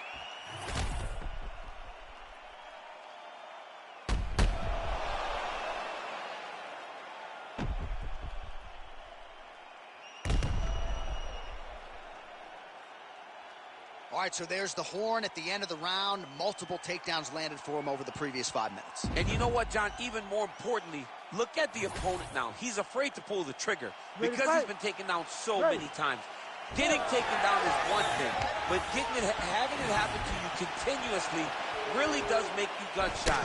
And right now, he's very tentative to let his offense go because of the fear of getting taken down back to the mat again. Man, these guys have some chins on them. Huge shots being landed on both sides. Doing a nice job working that inside leg kick. He landed it perfectly. Perfect placement. Perfect position. What a huge blow in a big moment in this fight. Watch for him to set up that hook again now. Oh, that left thigh now really starting to swell. Beautiful job getting those hands up. Jeez, you can hear that. Now he gets a more dominant position with the underhook. He is going to start to drive these over and over. You got to be careful here. You got to move. Oh, nice. Jan's eye is closing up. Volkanovski's hook shot blocked. That one was telegraphed. Good job by the defense. Eats a jab there. Well, earlier in the round, he clearly got stung by his opponent, but he just has not responded well at all. He hasn't responded well. He hasn't gotten himself back going after getting hurt so bad early in the round. All right, there it is again, DC. That Petr Yan jab has been in his opponent's face all night. Well, when Petr Yan gets an idea of what you're going to do in the octagon, There, somehow, his opponent stayed up with it. I mean, he's still on his feet, but he's not up by much. What a fight. Both of these guys are trying to finish.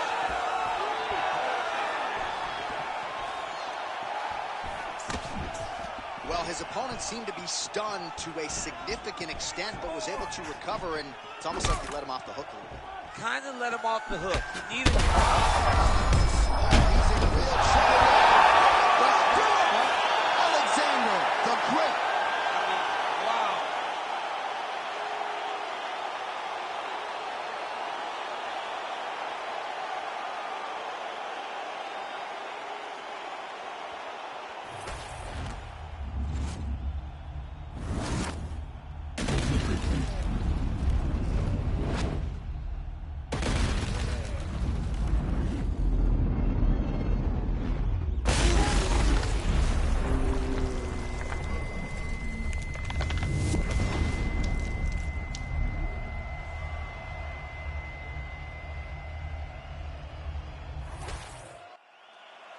All right, here now, Bruce Buffer with the official decision. Ladies and gentlemen, referee Herb Dean has called a stop to this contest at 3 minutes, 51 seconds of the third round. Declaring the winner by knockout, Alexander the Great Volkanovski. Man, Straya, your guy, Windang, New South Wales, Australia, Alexander Volkanovski by knockout tonight. Just another feather in this Hall of Fame cap for the Volkman. I mean, he annihilates guys. These guys aren't in the fight. He's out there just destroying them. And tonight showed once again why he is the top of the mountain at 145 pounds.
I mean, come on, DC. Mike Tyson with this DMX intro backdrop. I'm anxious as if I'm fighting. This is a huge moment for the history of mixed martial arts and for the International Boxing Hall of Famer Mike Tyson. It all works together.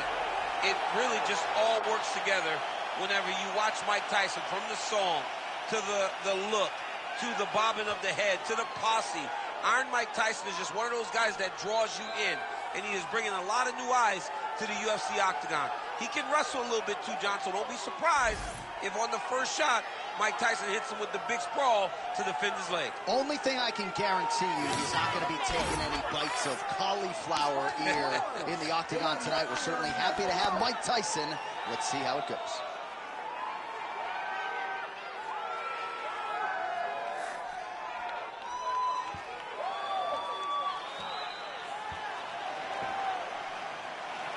The baddest man on the planet, Mike Tyson, steps inside the octagon. He is ready to fight.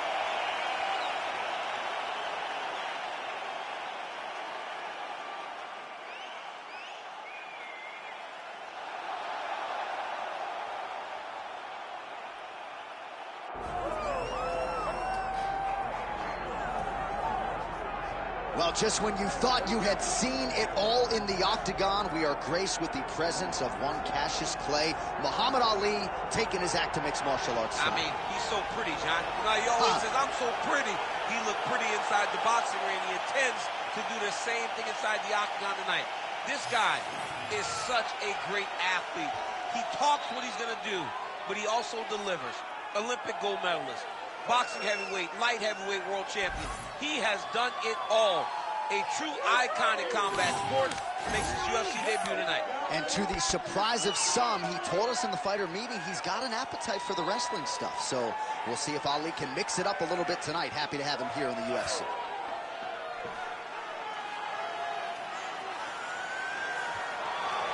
Muhammad Ali set to fight Mike Tyson. And now our tale of the tape for this heavyweight fight. All right, now to get us started with the introductions, here's Bruce Buffer.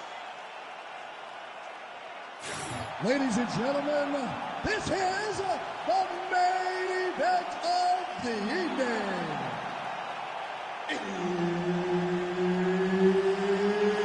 It's time! 5 rounds in the UFC heavyweight division.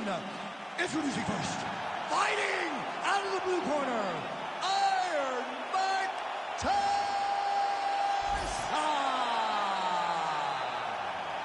And now introducing his opponent, fighting out of the red corner, Muhammad Ali. All right, Herb Dean, our referee for this one, just about to get underway.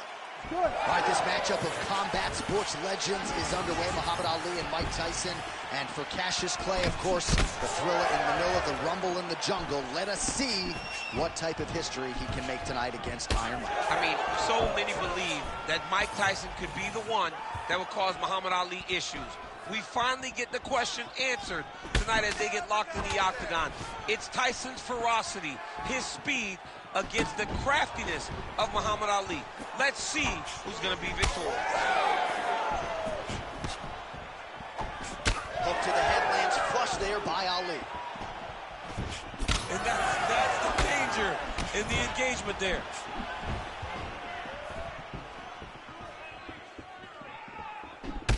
Beautiful counter with the punch there, and certainly making good use of what is an obvious edge and reach. Tyson gets caught with that punch. He's throwing bombs. Every time they come into contact, he is throwing bombs. Oh, nice jab by Tyson. Well, the left hook has been there at times, not that time. He crossed the midpoint in round one. Oh, that right hand barely missed there. Picture perfect shot there, DC, and one more of those he might have. I mean, the fight is going to be over. I can't believe he's still standing. That shot landed perfect. Ali's cheek looks like it's cut here, starting to bleed a little bit now. And both fighters exchange in the pocket.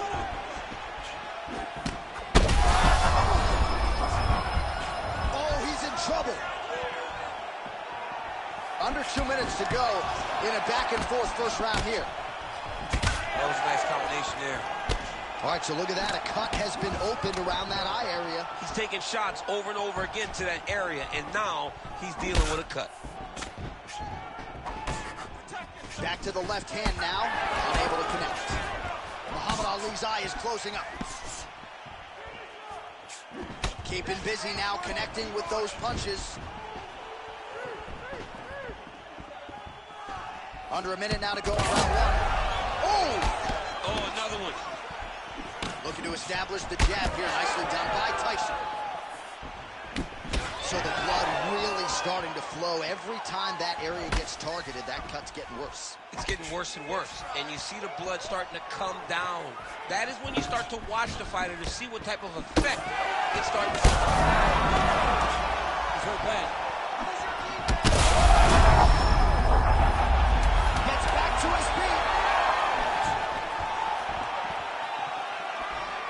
What a round. All right, so the round is over, and you see some obvious bleeding now. Looks like the cut is on the nose. Yes, it is. Cutman will try to get in there and shut it, but of course, as soon as he absorbs a strike this next round, that thing could reopen. Certainly bears watching here moving forward.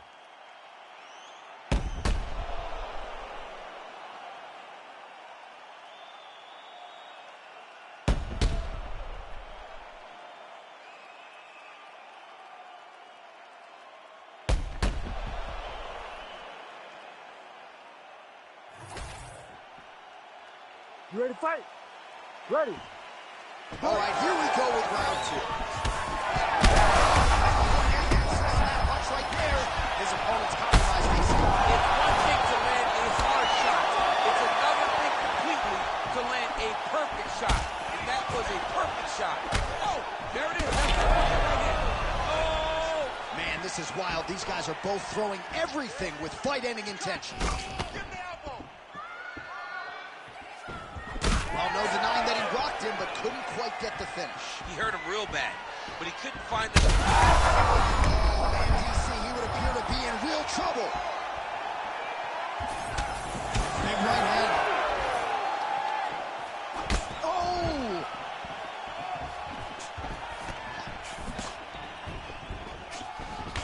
Well, it's been a wild fight thus far, perhaps a contender for some bonus money at fight's end. These guys are going to have to dig deep. They're both hurt. They're both hurt. You expected it, though. You expected a close fight. You did not expect a war like this, though, where both guys from the...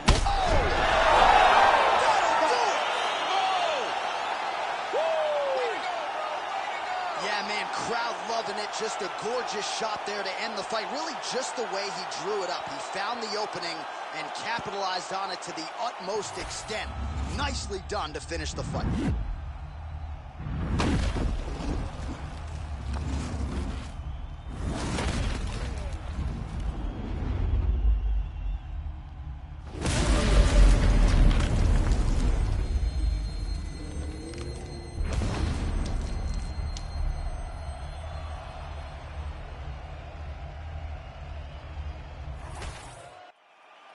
Back inside the arena now, we go inside the octagon where Bruce Buffer has the official decision. Ladies and gentlemen, referee Herb Dean has called a stop to this contest at 1 minute, 49 seconds of round number 2. Declaring the winner by knockout, Iron Mike Tyson!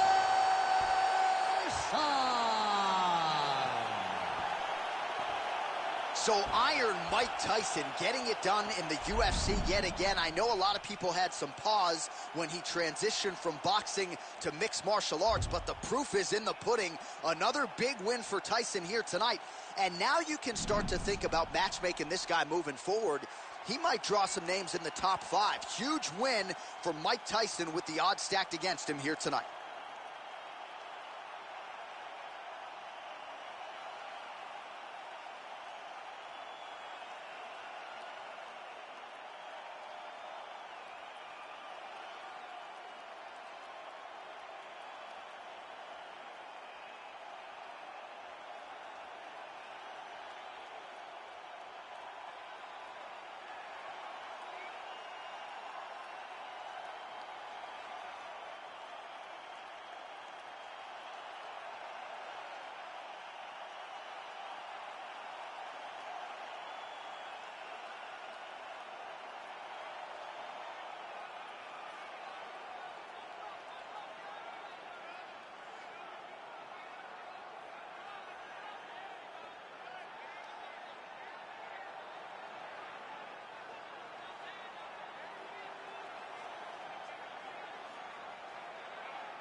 All right, well, you could argue his kickboxing is as good as anyone's in this division, but this is a mixed martial arts fight, and you got to think that a lot of people in this division are going to try to put him on his ass. Well, you have to.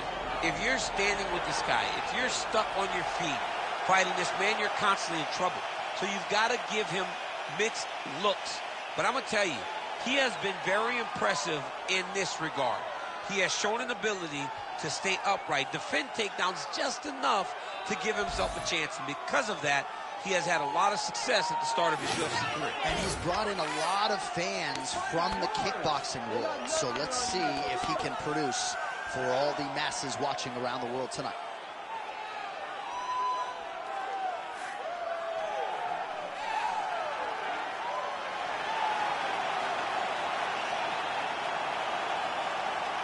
Leon Rocky Edwards steps inside the octagon and is ready to fight.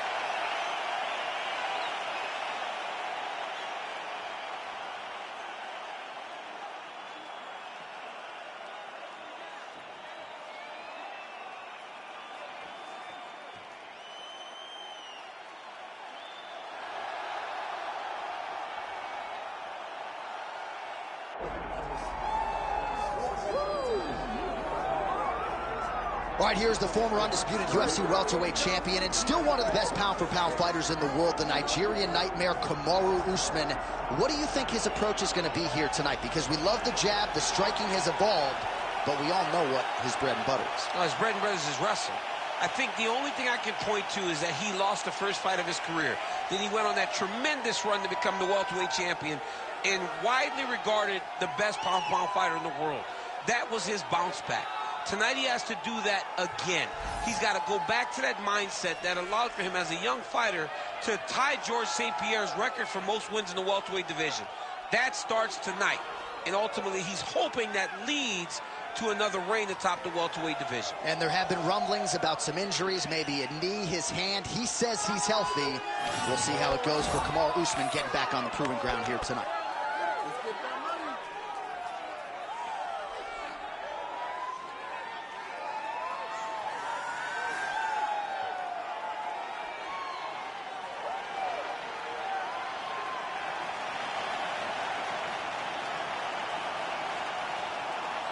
Kamaru Usman has graced the octagon. He is ready to go.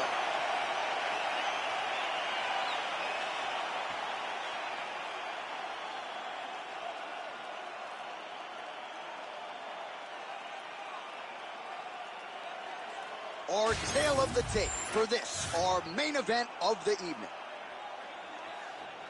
Now for the official introductions, the veteran voice of the octagon, Bruce Buffer. Ladies and gentlemen, this is the main event of the evening.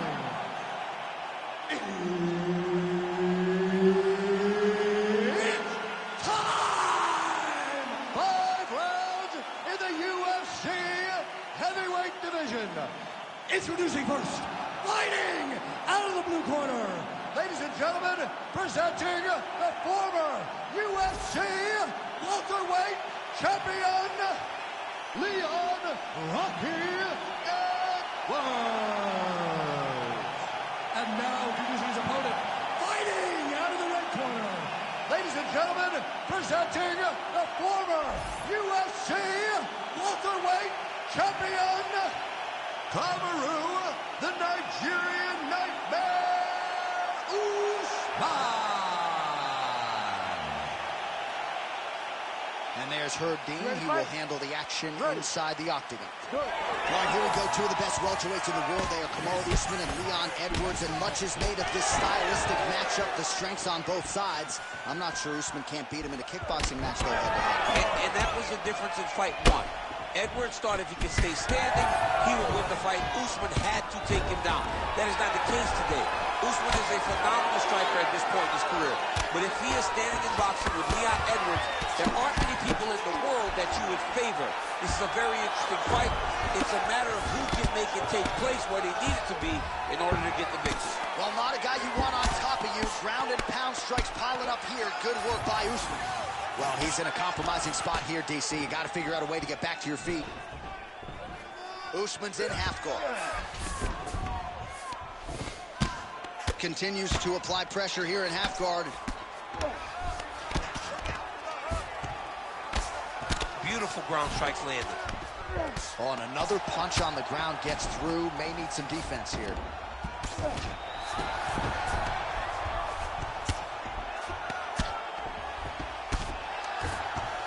Well, not ideal to spend this much time on the bottom, but you can't fault him for his activity. Landing strikes here from the bottom. Nice work by Edwards.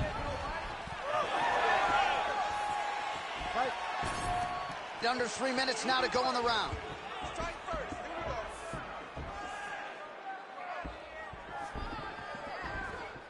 Nice work, guys.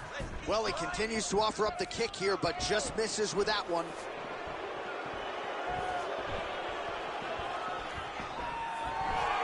Oh, nice job to land the front kick there by Edwards.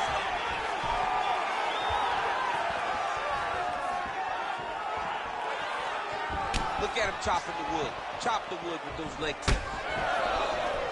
All right, so he lands his first takedown in the fight after many failed attempts. Oh, he's tight guillotine. That guillotine is very tight. He's really working hard for this guillotine, but he can't blow out his arms. He's got to make sure it's secure if he's going to go 100% to try to get this finish.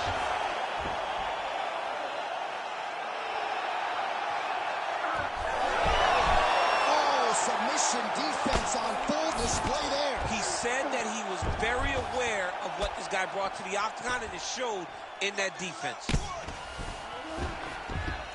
Less than a minute to go in the round. On to the mount.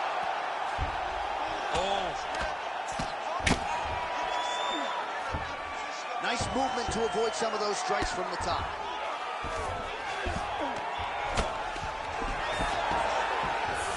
Usman's back in full mount.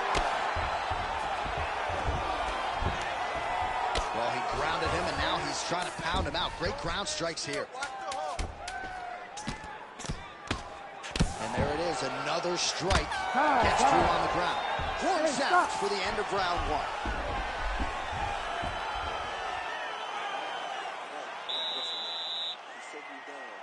If you're going to use your jiu-jitsu, it's okay. But listen, we don't want to use jiu-jitsu on him. Make sure you get him in the guard when he gets on the ground.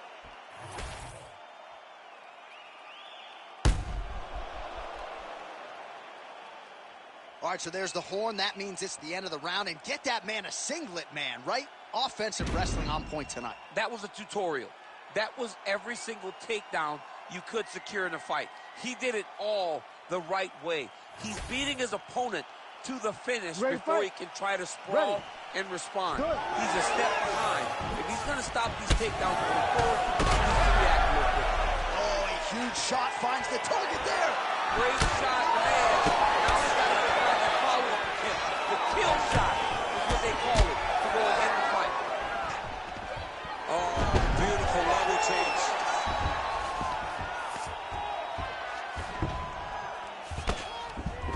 See him put himself into the half guard. Likes the control, yep. He's got to start throwing down. Well, working pretty effectively from the top here. Nice ground and pound by Usman. Another one. I mean, he cannot miss from the top position. Relentless pressure from the top by Kamaru Usman. Oh, he's got the ground and pound going now. He's got to be careful here. Back him out now. All right, well, both fighters pretty comfortable on the ground, DC, but you got to be very careful hanging out here for too long if you're his opponent. Pretty good work with the ground and pound here by Usman. Oh, big elbow. Takes his back now. Another strike gets through from the top position. And busy as he looks to improve position here.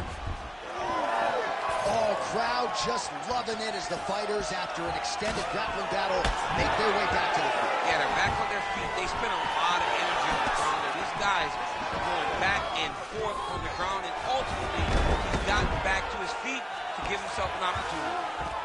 Might be a submission attempt here, I mean, you cannot sit in a full guard. When you sit in the full guard, you give these guys so many opportunities. All right, side control now, DC. You know he's in his element on the ground. A lot of tricks up his sleeve. A lot of tricks.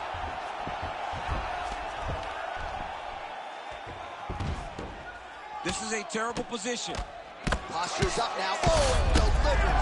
Huge punch to the head there. Oh, heavy shot. What a fight. So how about that as he pounds him out for the TKO? Prioritized the finish tonight. Absolutely gets it with style points. A huge, huge result here in this arena tonight. It's always fun to see an athlete tell you what they're going to do, and then they do it. This guy told us he was going to get a finish, and that's exactly what he did. Him and his team are going to have a fantastic time tonight celebrating. They should all be very proud.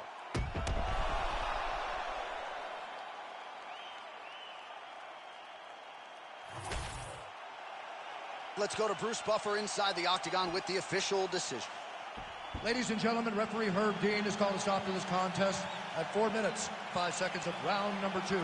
Declaring the winner by TKO, Kamaru, the Nigerian Nightmare, Usman.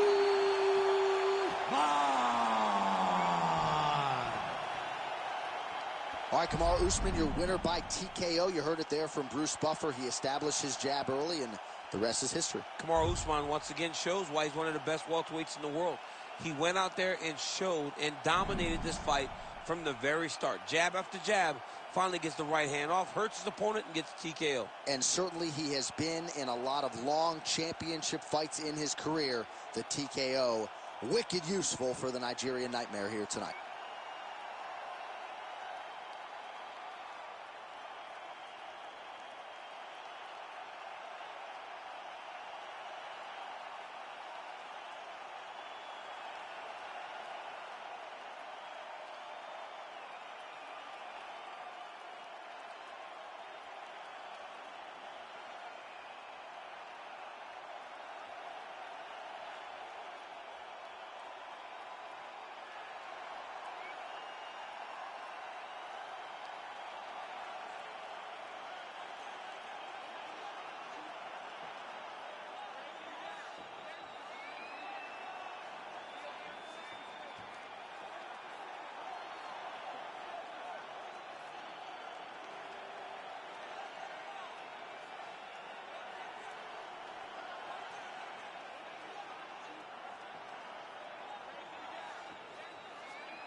All right, well, you can argue in terms of prospects coming up in this division, this man is as well-rounded as any fighter in the weight class.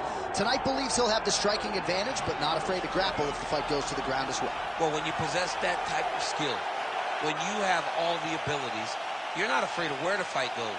This man believes that he's just better, and he has proven that every time he stepped into the octagon. He is well-rounded, and many say it, but this kid is well-rounded, and he has shown it in his octagon appearance. Yeah, comes from a great camp, gets a lot of different looks, and health as well. When he's been healthy, he's looked like one of the best fighters in this division.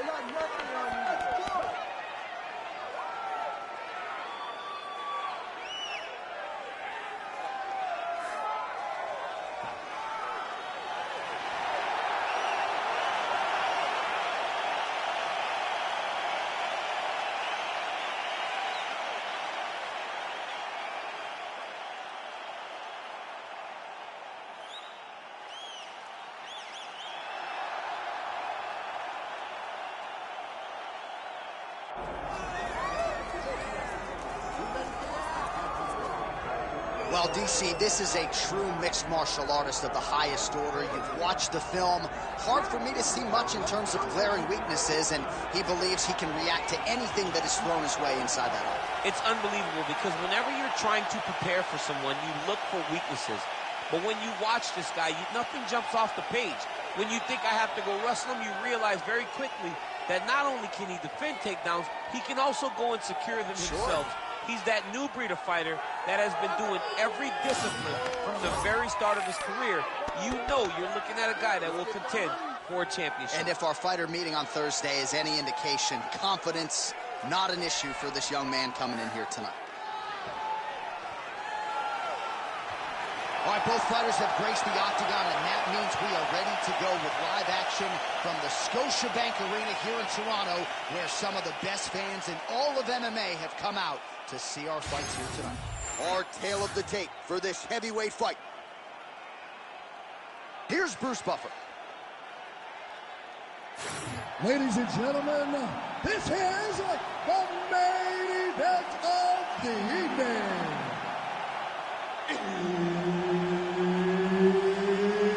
It's time! 5 rounds in the UFC heavyweight division. Introducing first, fighting out of the blue corner, Sean the Sniper Watson. And now introducing his opponent, fighting out of the red corner, Kyle the Natural Ohio.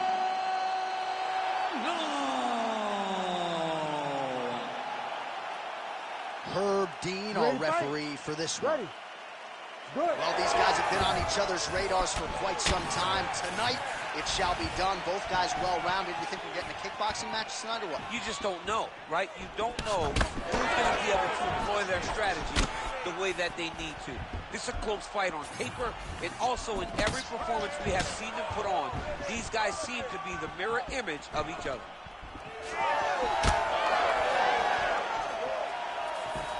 Blocks that kick to the body. Nice front kick there. Back and forth we go.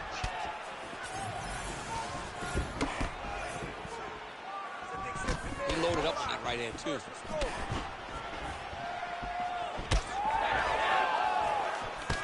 All right, so 1 minute into the fight, we've got a full-on brawl here, DC. It's great for the fans, not necessarily for the gas tank if this thing goes much longer. Not great for the gas tank and not good for the audience. You can't take so many upside the head. Somebody's going to sleep.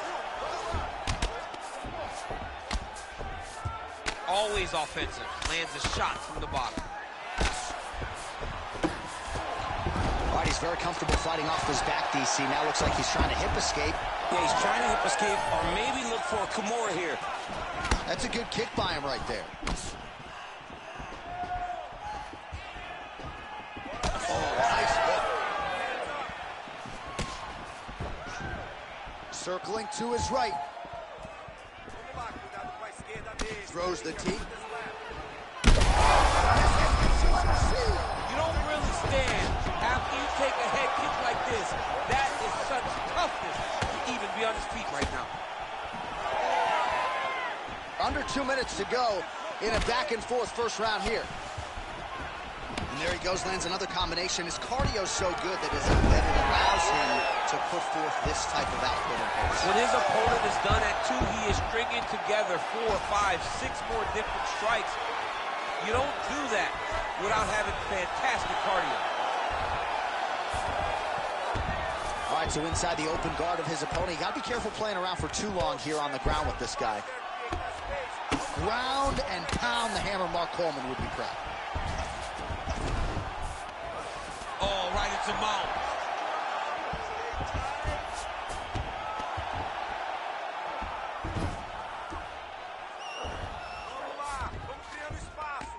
Yes, smart adjustment, yep.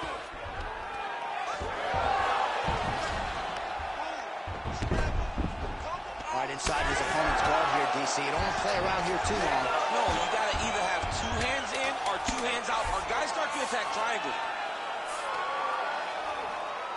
Round 2 next. Stop, stop, stop.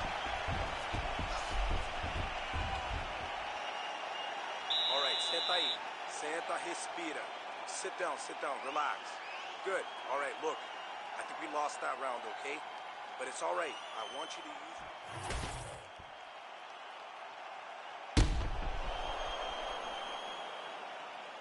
All right, so there's the end of the round. He stayed committed to doing damage upstairs and landed a seminal blow in that round. It was accumulation of those strikes. He kept hitting him over and over to the head.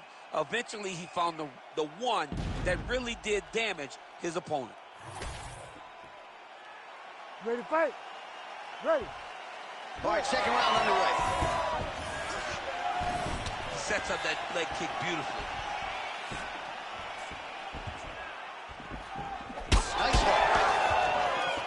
Oh, and so now he lands another combination, so it's never just one shot. There's always 2 or 3 coming behind him. A lot of times people throw singular strikes. Not this gentleman. This man is stringing 4, 5, 6 in a row. What a great job.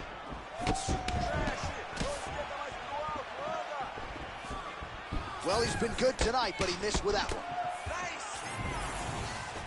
He closes the distance beautifully. He's got a single collar tie. Trying to go to the body here, unable to find the target. Clean punch. Trying to establish that jab once again. Ooh, big shot lands.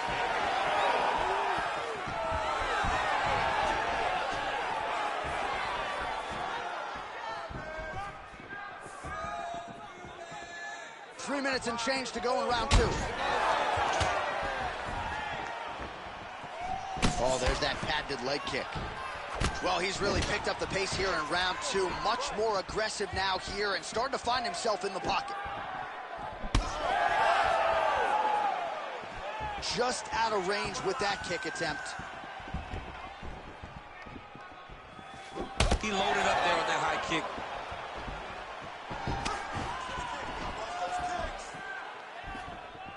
Establishing the jab.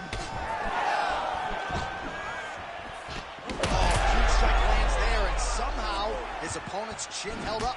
His opponent's chin held up, but you do not want to be on the receiving end of those types of strikes. Back to his feet. Swing and a miss with that straight left hand. Under 90 seconds to go. Straight punch lands. Ooh, what a punch. He's sticking him over and over again. He's got his head popping back. Head kick, that's a miss.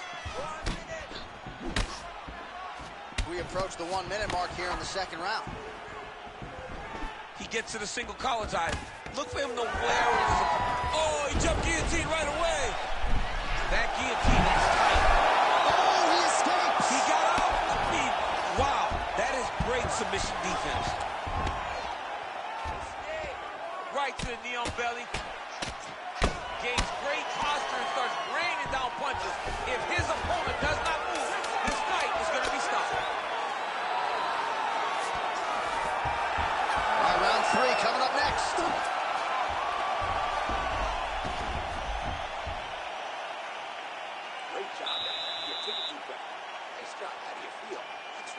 look amazing. Now you should smell blood. You almost had him out this time. I want you to keep... All right, now we check out some of the action from that previous round, DC. How about the display of striking? Just high level. I mean, you would think that we're watching a K1 level kickboxing match opposed to being in the UFC. Both displayed great technical skills, unbelievable striking.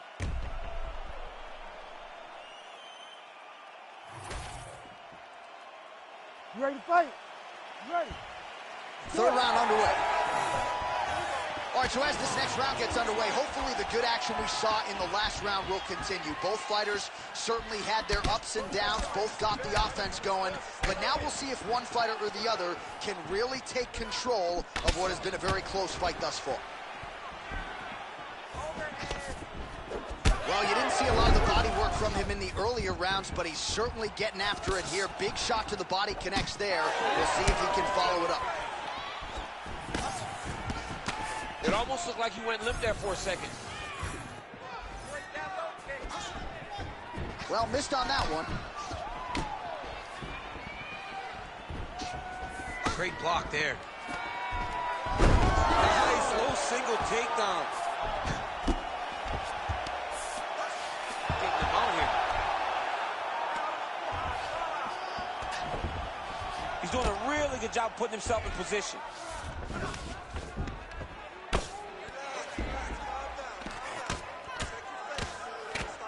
Lands with the ground and pound.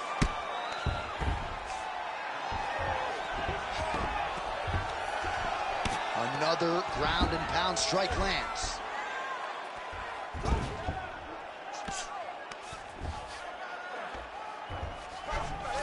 All right, so you got to be careful playing on the ground with this guy. You don't want to mess around for too long. Oh, the ground and pound is there. He's got to be careful here. Man, how fun is this to watch as he continues to dole out damage with the ground and pound? Take it back to the days of guys like Mark Coleman, just beating people up in the ground and pound. This guy is a throwback fighter, and he's very fun to watch. Yeah, the Godfather would be proud. Oh, lands with the ground and pound strike. Oh, another strike lands from the top. Making all these shots count. Oh, we'll see if he postures up and can get some of his ground strikes going here. That leg kick lands. But he needs to check one of these kicks. He has to discourage him from throwing this kick over and over again. High cross, baby, high cross. And now he's hurt. That's one of those shots that if you take one of them, in the night, that one landed right on the spot. That knee might have landed there. Well, good news is he rocked him. Bad news is he wasn't able to finish the job, and now his opponent's back in the fight. I mean, you don't get those opportunities very often. You got to take full advantage of them when they're presented to you. All right, now you see some visible damage on that calf. We'll keep an eye on that. You got to watch it. I mean, this kick is so damaging. And that'll do it. 15 minutes in the books. All right, that's the end of the round. You see the cut on his forehead. The blood is trickling down. So we'll see if that becomes an issue or more of a factor here later in this fight. All right, well, the athletes have kept the replay truck busy tonight. We will take a look back at some of the highlights from that previous round. He opened a cut above his opponent's eye. And now the cut becomes a story. We are going to have to watch the placement of this cut. Is the blood going to start to leak into the eye? How is he going to be able to fight through the damage that was dealt on those shots?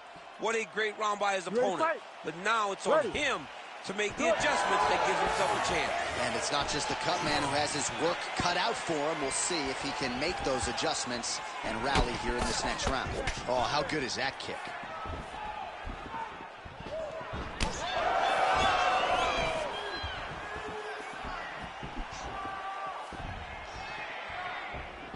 Oh, big right hook, but a whiff. Oh, my goodness, what a kick. How about the accuracy to land right there? His opponent's wobble champ. He's hurting bad. He cannot take another shot like that. Big right hand.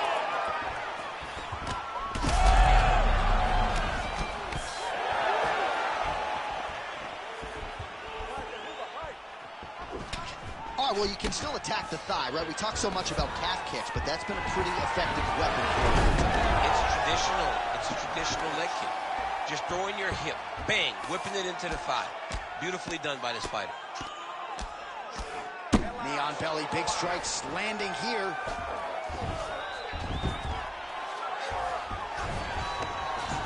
All right, bottom fighter here, maybe looking to hip escape, DC. Under 3 minutes now to go in the round. Well, you know I don't like the gi very much, but I have an appreciation, and a healthy one, for these type of transitions. You can tell he's been in a gi at some point in his life with the way that he moves so freely. I'm skipping jiu-jitsu next week, too.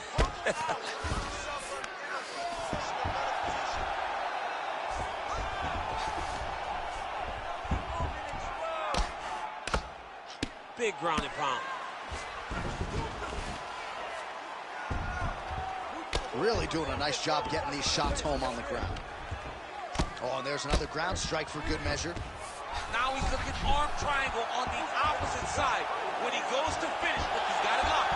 When he goes to finish, he has to pass his body all the way to the opposite side, drop his chest to get enough pressure to finish his technique. All these actions, though, these big actions, got to wear on the gas tank of both guys.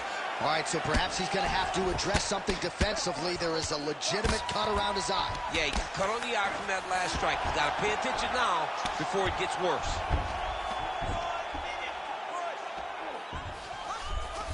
Working off of his back here. Looks like he may try to hip escape.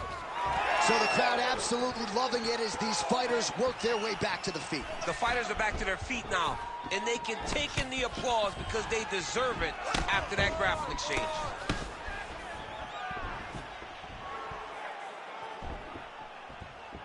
"20 seconds left." Went for the inside leg kick.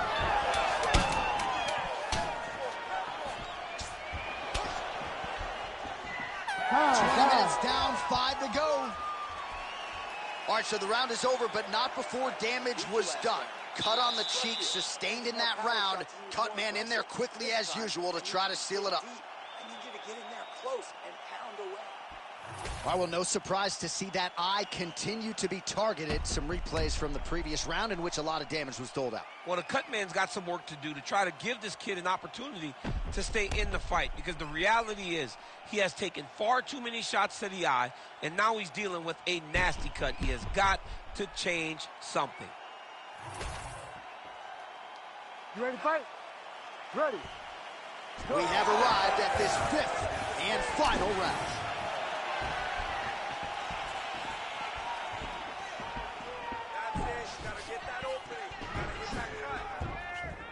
Well, he blocked that one.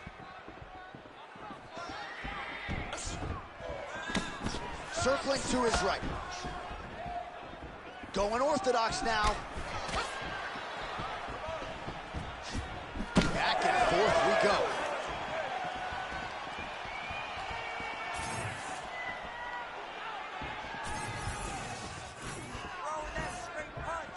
Oh, he does everything so well, and he's so calm.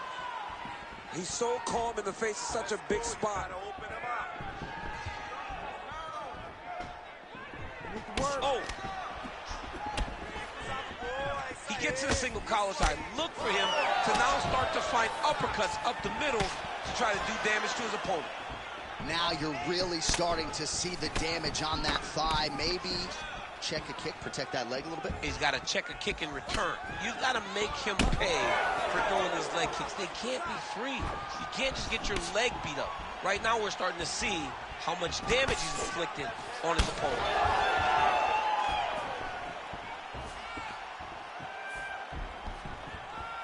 Going to the side kick.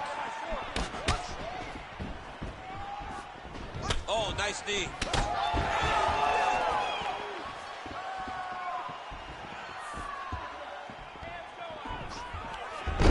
Gets the single leg takedown. 2 minutes now to go in this one. Well, he's more than content to work off of his back, DC, where he has been a magician in his UFC career. And there you go, again, half guard.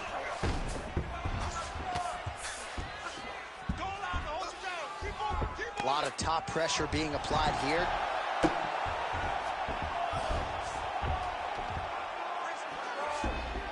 Oh, he got to his spot. Constantly a moving target. Ref won't help you here. Just as the referee will never take a guy out of mount, they will not take the guy off of your back. You have to get him out of his position. Beautiful ground and pound. And now he's got his opponent cut.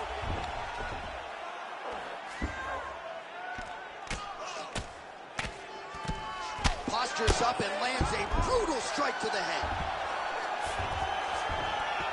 In the half guard.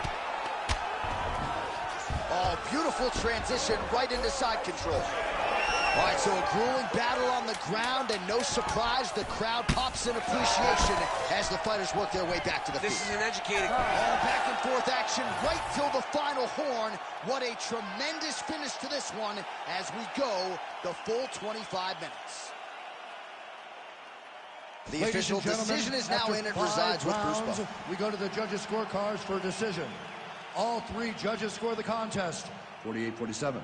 For the winner by unanimous decision, Sean the Sniper Watson! All right, nice job by him there as he is your winner via unanimous decision. And sometimes I would think it's easier said than done to just leave the judges out of it. Dominant performance, and he gets his hand raised. Yeah, and if you got to go to the judges, leave no question, right? Be the person that is so dominant that you know you're getting your hand raised. He did exactly that tonight, and he gets a dominant decision.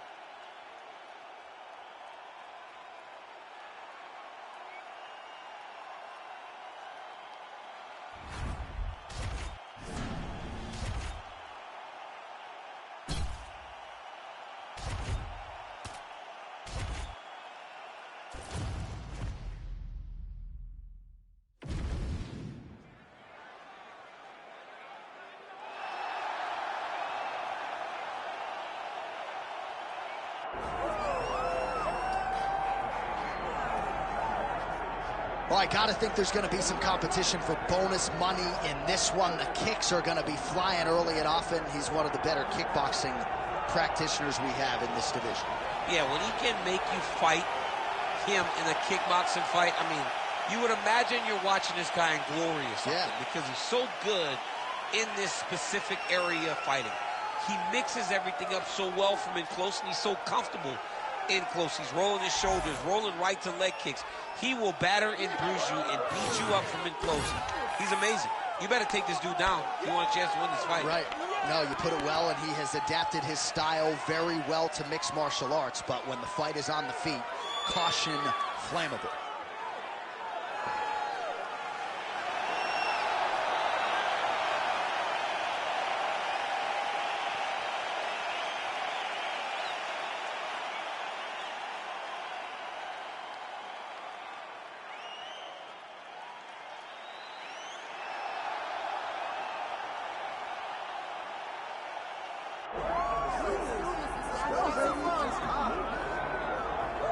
All right, so here he is, the United States Olympian, former four-time NCAA Division I All-American wrestler, Ben Askren, still undefeated in mixed martial arts, DC, and truly, in terms of his wrestling accomplishments, one of the best American collegiate wrestlers of all time. He is one of the best American collegiate wrestlers of all time. But with Ben Askren, it boils down to, can you stop it? You know it's coming. Ben Askren is not a guy that's going to stand in front of you and try to kick and punch with you. He's coming to wrestle. He's coming to grapple. Can you stop it? Up to 20 guys almost have not been able to, and Ben, because of his mentality, because of how mentally strong he is, feels that he can be the UFC champion even if he doesn't develop elite striking skills. And don't let the aesthetic fool you. Doesn't have the strongest core in the game. That doesn't mean he can't go a hard 25 minutes today. Ben actually told me, what if this is the body that is optimal for fighting? His body and mine. You just never know. Never know. I might have a future in this game after. You might. And now our tail of the tape for this heavyweight fight. We send it inside the octagon. Here's Bruce Buffer. Ladies and gentlemen, this is the main event of the evening.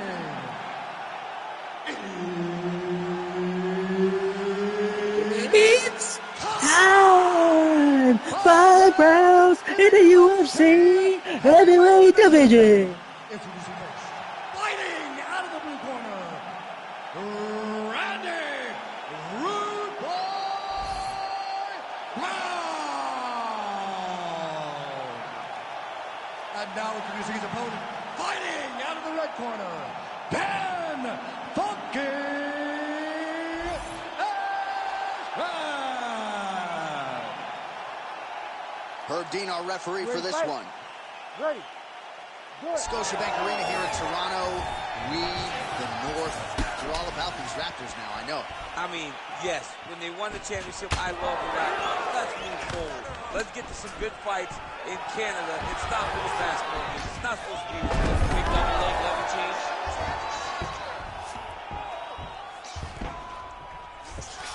Just because he got taken down doesn't mean he ain't gonna punch. Lands a beautiful strike from the bottom. Lands the ground and pound strike here. Man, another one lands. He's trying to pound his opponent's head through the canvas.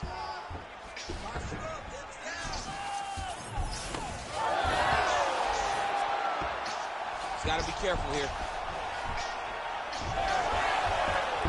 Nice job to reverse position there on the ground, and now we'll see what he can do with the dominant position. And look at him attacking the arm triangle on the other side. He's going to lock him down, try to pass all the way across his body. Once he gets across, oh, that's got to be it. Oh, somehow, some way he got out. These guys are back and forth, but the submission defense wins this transition. All right, he's trying to control posture here. Now trying to hip escape. He's just trying to move out of this position up the bottom. Landing strikes nicely here from top position. All right, so the fighter's able to reverse position on the ground, and now he's got the dominant position. Yeah, what a great job recognizing that once he got the reversal, he went right to his offense. He did a great job. He did a good job of while his opponent goes, oh my goodness, I lost the position. He said, no, we're not done. I'm going to get to a dominant position myself. Well, these are some excellent... He's got that arm triangle. Watch him pass to the opposite side. It looks real tight. He'll drop his weight to try to finish his technique. Oh, how good is that as he gets out? That is great submission defense, keeping everything short and not allowing his opponent to get the submission victory. There it is. Now he's on the mount. Well, defense doesn't always win championships in MMA, but how about the submission defense tonight, thwarting one attempt after the next? Yeah, and the fact that he's just constantly under attack tells you he was very prepared for the type of fighter that he was in front of. He knew there would be some submissions coming his way. He was ready to defend them, and he has done that beautifully. Man, this is some serious ground and pound. He's trying to put this dude's head, like, through the canvas. He's one of the better ground and pound fighters we have in the entire UFC, and you're seeing why. I mean, way to stay aware and stay safe defensively. Nice. Now he's going full mount.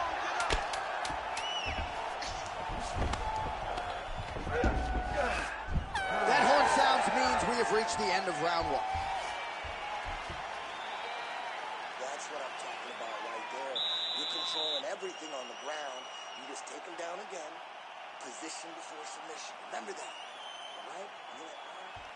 All right, so there's the horn. Let us now look back at some of the action in that round, DC, and he had his takedown game going early and often. Yeah, he had it going great. I mean, he did a great job of finding his entries, rushing to his finishes before his opponent could react and defend him. He should be very proud of the work he did over the course of that last round. You ready to fight? Ready. Here we are, early round two. Oh, that one landed, yep. Just missed with the left there.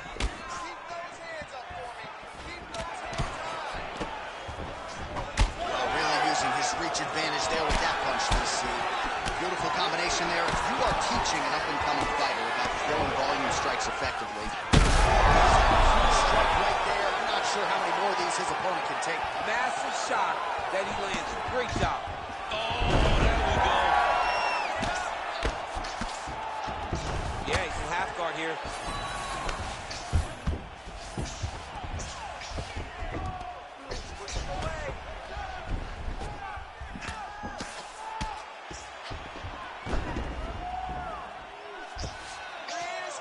careful there, yep.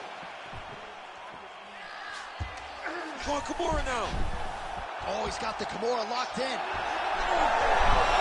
Wow, somehow, some way he gets the arm out. It looked like he was done, John, but he was able to stay comfortable, stay patient, and now he finds himself safe. Nice shots landing from the top position. Oh, now he's going to find himself in a little more danger. Oh, right into mount. This is where he wants to be.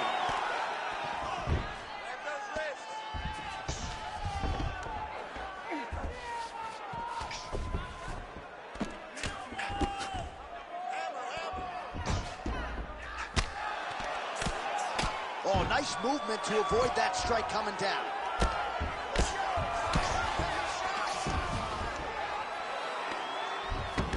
Less than 2 minutes now to go.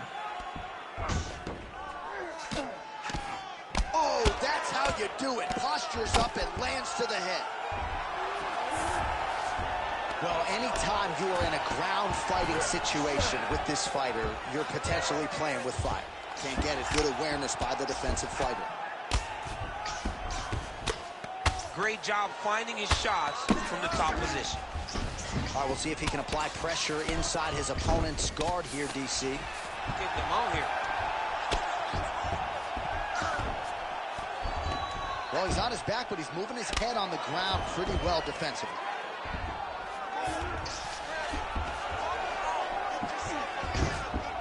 Continuing to stay busy here on the ground. Oh, big shots from the top. Man, he's killing it on the ground. Another strike gets through. Seconds winding down in round 2.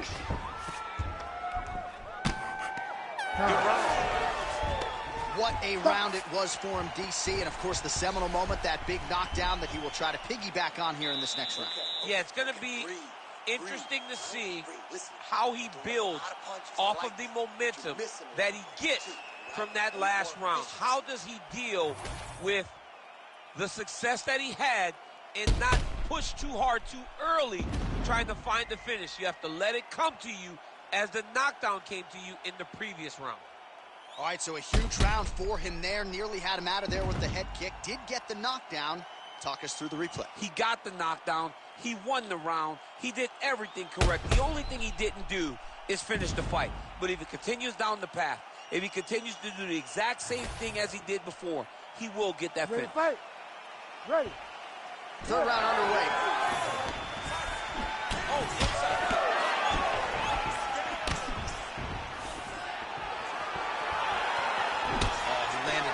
Straight punch there, DC. He's got an edge in reach and certainly is making it count in this one. That was a nice transition. That was right off the strike into the takedown, and it looked effortless. It did not look like he had to work hard to finish this takedown at all. Ground and pound strike there now. There it is. Now he's run him out. He's very accurate in the ground and pound, and it's showing because he's landing so consistently. And now he's got the back. Oh, not at all where he wants to be now as he gets flattened on his back. All right, so there it is again. He's been very efficient with his ground and pound striking game, team. And now they're starting to pile. He's starting to pile them together. Punch after punch is starting to land from the top position. Oh, good ground and pound here.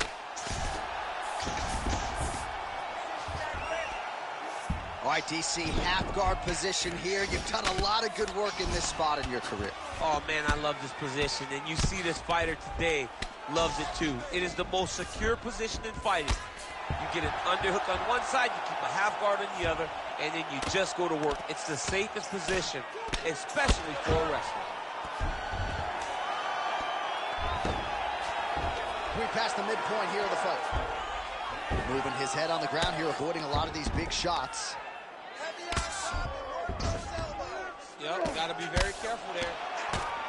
Really maximizing his shots here on the ground. Well, this is absolutely the hurt business. It's hard to see which party is more injured, but I think both fighters have been really effective with their strikes in this one. Yeah, both guys have been affected. Both guys have been beat up. It's a very competitive fight. Let's see who has the heart to carry them through these very tough moments. All right, closed guard now. You got to be careful, though. He's got a lot of submissions off his back. Great shot from the top position. Oh, staying busy from top position. He lands another ground strike there. Nice reversal on the ground. Great job. Now he's going full mount. Yes, smart adjustment. Yep. Side control now. Oh, trying to pass here, but Dikembe Mutombo style, he gets denied. Blocked! Great job blocking that pass by the bottom fighter. Oh, how about the speed on that reversal there? I mean, I know you can get out of some bad spots, but not with that type of speed. You cannot allow him to get leverage on the bottom. What a sweep. That right eye's looking pretty swollen. Oh, you gotta love the ground and pound strikes here. That's 3 rounds in the can. We're headed to the championship round. Those takedowns are beautiful. You can't stop your takedowns. Keep them coming. Keep them going just like that.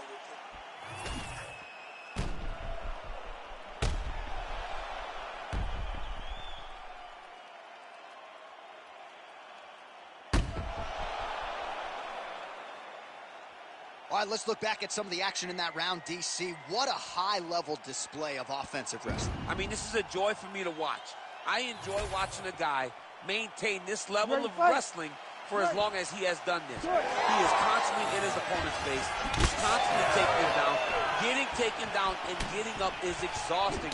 Let's see how tired his opponent is at the start of the next round. Oh, big head kick there. Well, we wondered earlier why huge connection by him there. He needs to get on the bicycle, Josh. He needs to get into space so that he doesn't get finished. He's gotta move. They're gonna stop this fight if he doesn't move. Oh my goodness. Oh, nice double change. That was a slick transition. All right, side control now. We'll see if he can advance position. Oh, it looks like he's got him in a crucifix now, DC. A lot of body weight from the top position. How does he go about trying to finish this fight? He just needs to stay heavy. He's got to keep his weight down.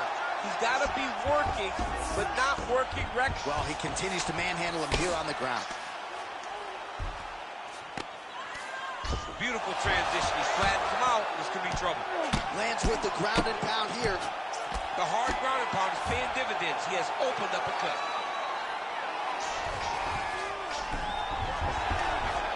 And there it is, another strike on the ground, gets through. Pretty athletic off his back to avoid that strike from the top. All right, so he's got the body locked down here, DC, or so it appears. This is not a guy you want anywhere near your back. Well, he's worked very hard on this part of his game, and these ground strikes are really starting to take their toll. These ground strikes are starting to add up. Oh, right into mount. Man, this is some serious ground and pound here, DC. He's not just staying busy for the sake of staying busy. These strikes are doing damage. Oh, yeah, no kidding back to this guy. This guy's trying to land, and he's trying to land effective strikes. Well, no surprise to see him rinse and repeat as he continues to target. And now, I think he's looking for a submission. He's going to start to chase the arm triangle.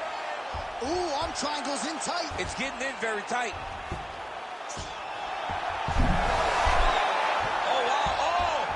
Great submission defense on full display by the opponent.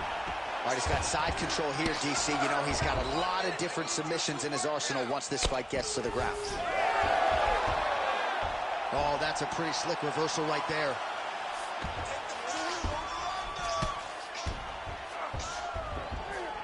Good, solid strike on the ground.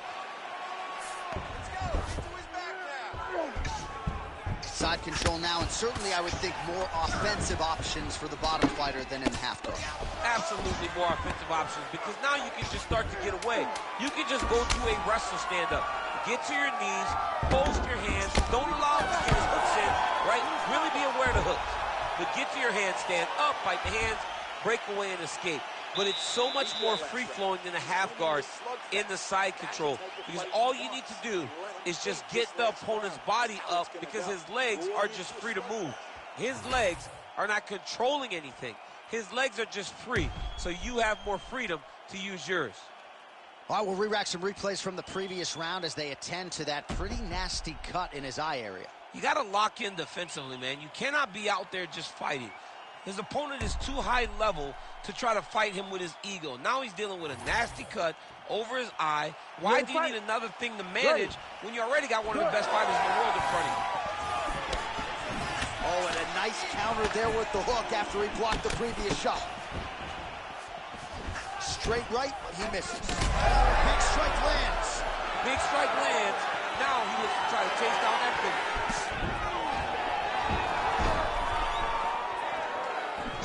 Oh, nice level change.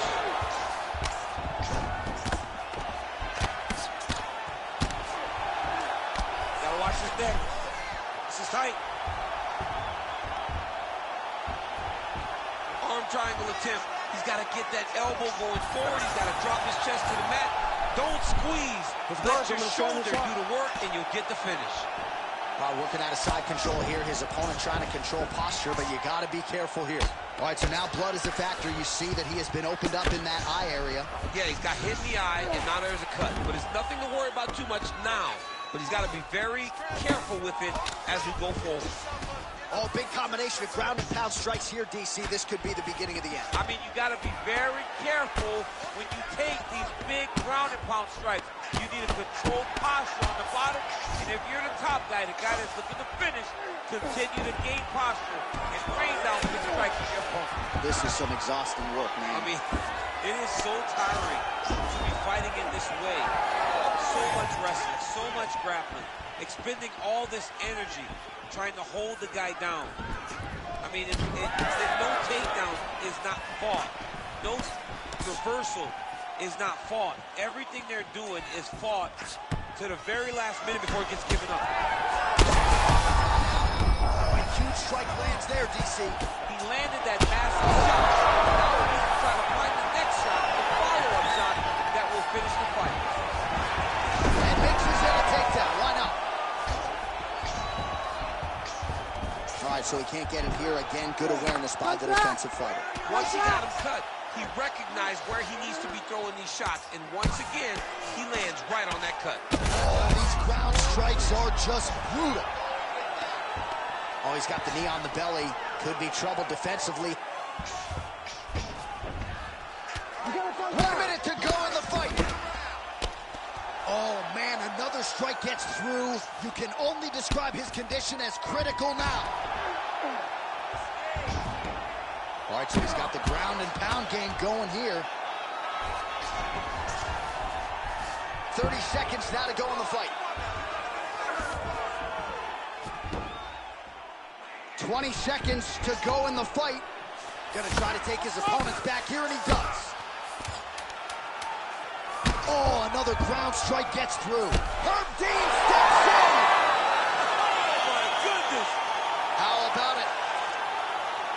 Make the bad man stop. A nice stoppage win for him here tonight, and the other side just couldn't handle the incoming assault. A flurry of punches, most of them upstairs, and when those big shots land repeatedly, the referee has no choice but to step in and call the fight.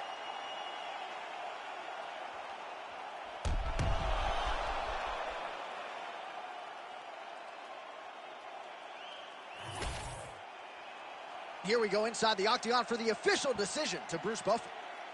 Ladies and gentlemen, referee Herb Dean has called a stop to this contest at 4 minutes, 56 seconds of round number 5. Declaring the winner by TKO, Ben Funky Askren!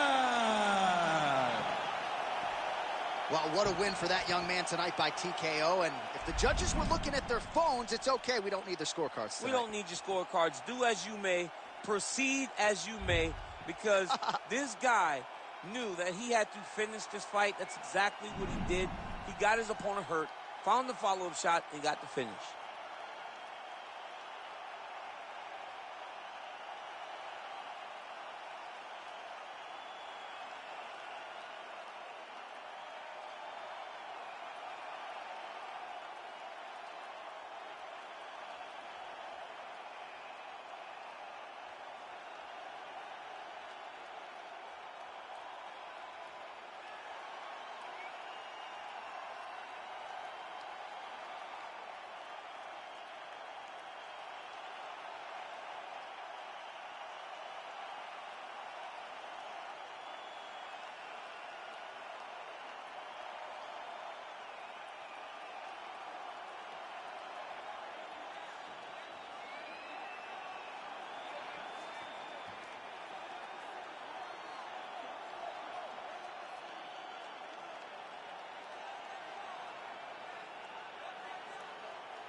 Proudly representing Sydney, Australia, he was born in New Zealand. Robert the Reaper Whittaker. He has put together one of the greatest winning streaks in the history of this middleweight division and did to Yoel Romero what few men have been able to do.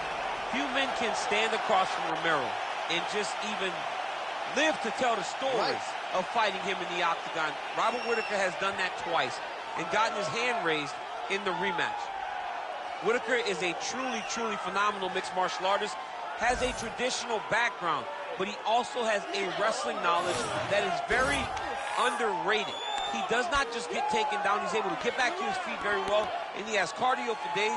He's truly one of the best fighters in the entire UFC. And he's a grappler at his core. We talk so much about his boxing, but the guys at Gracie Jiu-Jitsu at Smeaton Grange will tell you this guy started as a grappler, still grapples in the gi during training camp. Robert Whittaker back and ideally in a big way for him here tonight.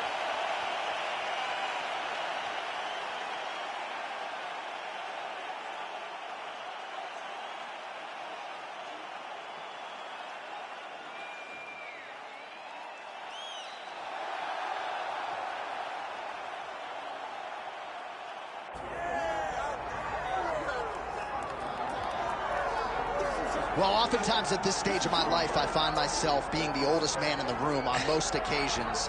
Raul Rosas Jr., he's got a wisdom that belies his year, got to the UFC, 18 years of age. 18 years old, John.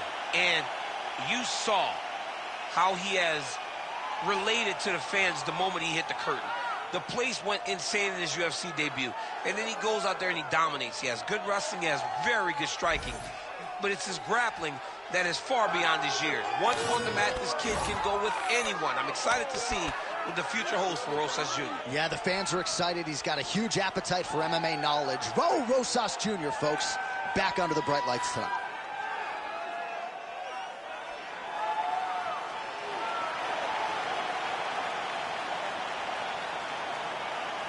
All right, both fighters have graced the octagon, and that means we are ready to go with live action from the Scotiabank Arena here in Toronto, where some of the best fans in all of MMA have come out to see our fights here tonight.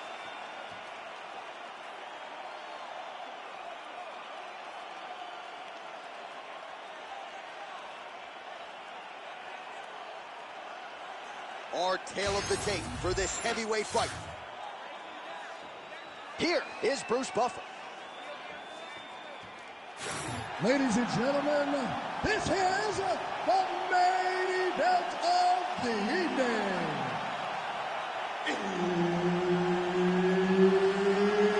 It's time! 5 rounds in the UFC heavyweight division. Introducing first, fighting out of the blue corner.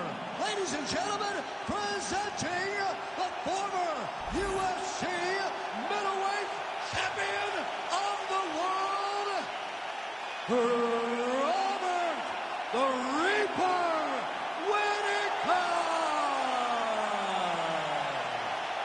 And now introducing his opponent, fighting out of the red corner, Raul El Nino Problema Rosas Jr. All right, Herb Dean, third man in the octagon for this one. What a night we are expecting here at Scotiabank Arena. You got the We the North t-shirt on underneath your suit. You do. You know, I'm the guy that loves any team that's winning. So, yes, we are the North. Or we the North. They don't use proper grammar up there in Canada. But we the North. Again, he's looking for that left. It's not there. Great timing on that double leg.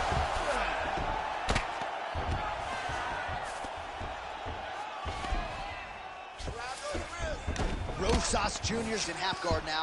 Ooh, right into side control, DC. This is where you want to be now because you get to make your opponent decide. Oh, tight submission attempt now with the Dorse.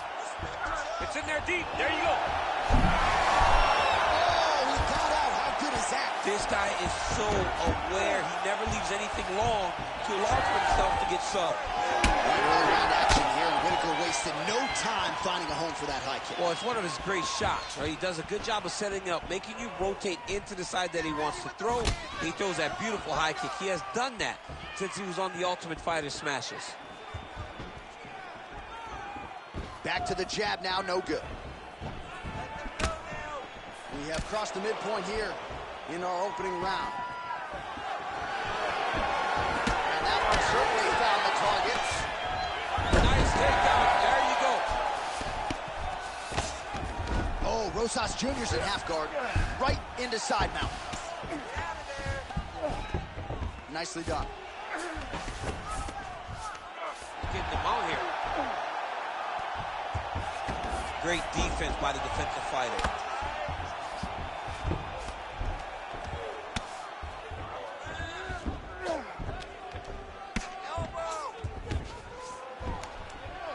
Oh, shades of the godfather of the ground and pound, Mark Coleman, as he lands again. Coley somewhere smiling, watching this guy land from the top position. Grounded him and pounded him. Nice job.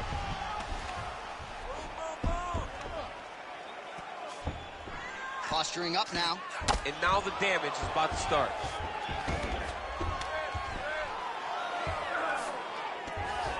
Rosas Jr.'s going for an arm here. Oh, he's got that arm tight now. Starting to get it in there deep.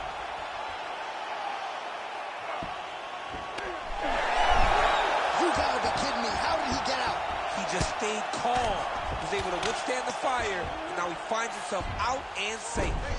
Print the shirts. Ground and pound. All right, he remains in pursuit of the submission, but the defense continues to hold up. I'm not sure he's going to be able to find a finish here. In MMA today, guys are so well-rounded. They're so gifted. It's hard to just lock up a submission, but he continues to try. And in those efforts, he has given himself a chance to win this fight. I've never been submitted. You never have? Nope.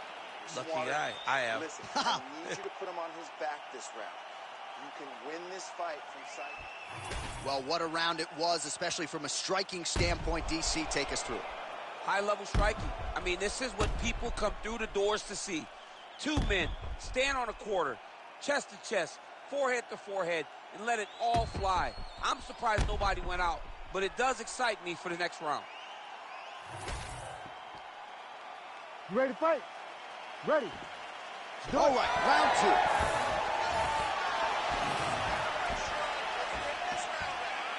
Oh, Whitaker closes the distance here, DC. Let's see if he can capitalize.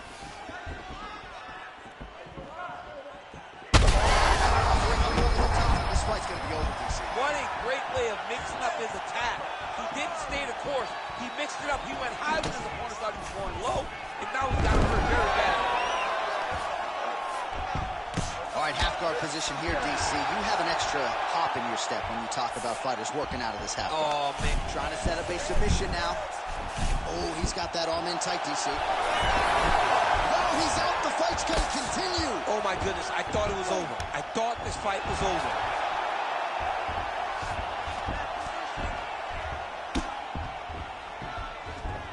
All right, dominant position for him here. Full mount. If you're the bottom fighter, better start moving those hips, DC. Oh, you got to start moving those hips. What you should do initially, right, is start to push at the knees. Push at the hips, create some distance, shrimp, and try to recollect half guard. Half guard sucks, but it's much better than being mounted fully by your opponent.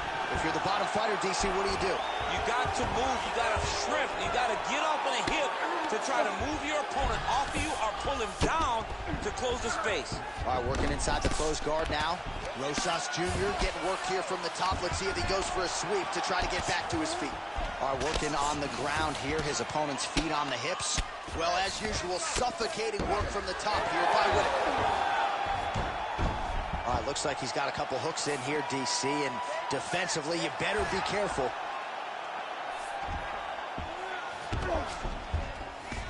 In the half guard. Beautiful reversal on the ground. Oh, big pop from the crowd as they get back to their feet after a pretty scintillating grappling battle there on the ground. Well, it's an educated crowd, John. They appreciated all the grappling exchanges and how skilled both of these men are.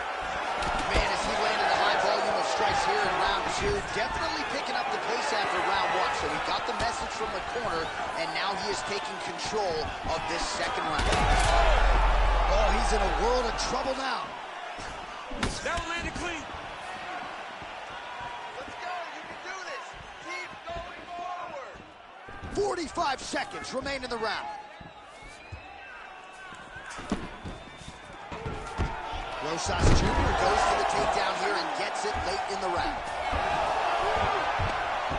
Gotta be careful here.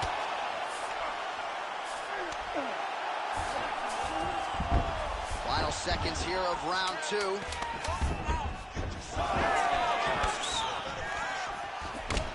2 rounds in the books. All right, listen. You did pretty good that round, but I need you to keep space now. Okay? Do not be content to fight when he's grabbing you. I need you to avoid. All right, so there's the end of the round, and the tide has officially turned. A huge head strike to stun his opponent. We'll see which corner can adjust here moving forward. I mean, they've got to be celebrating. They've got to be happy. Everything's working. But the other side has to be concerned. They have to figure something out, make some sort of adjustment to try to change the tide of this fight. You ready to fight? Ready. Third round underway.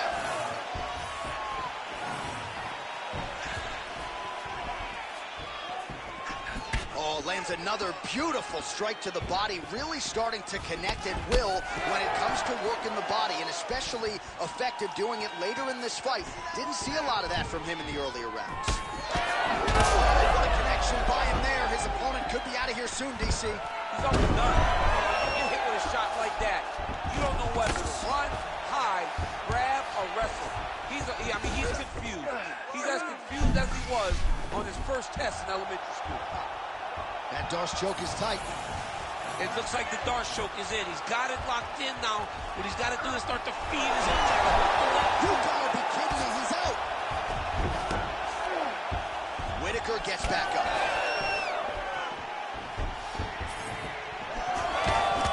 Clipped him with the right hand there.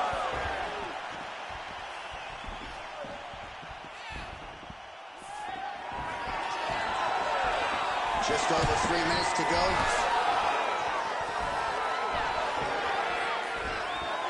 Oh, nice kick.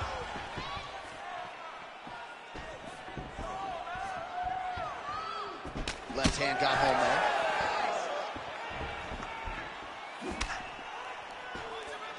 Well, he's got the longer reach, and he certainly showed it there in landing that straight punch. There's the single. All working hard to get back up again, and he's there. Well, it's all pace and pressure down the stretch. He is really lighting them up now.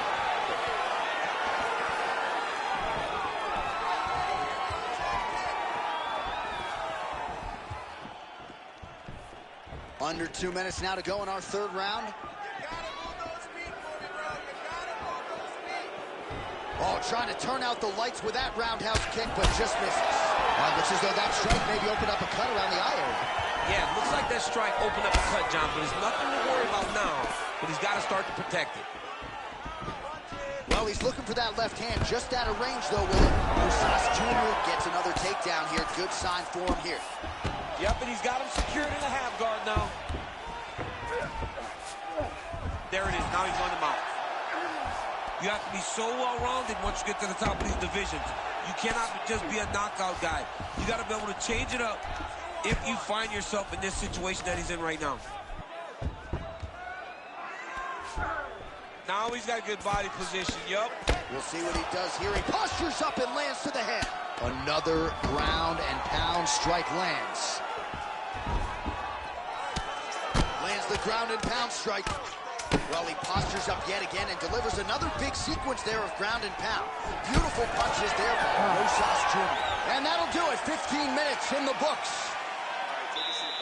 All right, there's the horn indicating the end of the round. So potentially a big factor here, ladies and gentlemen. The cut on the cheek sustained in that round. Certainly better to be below than above the eye, but the cut man's got to get in there and close that thing up.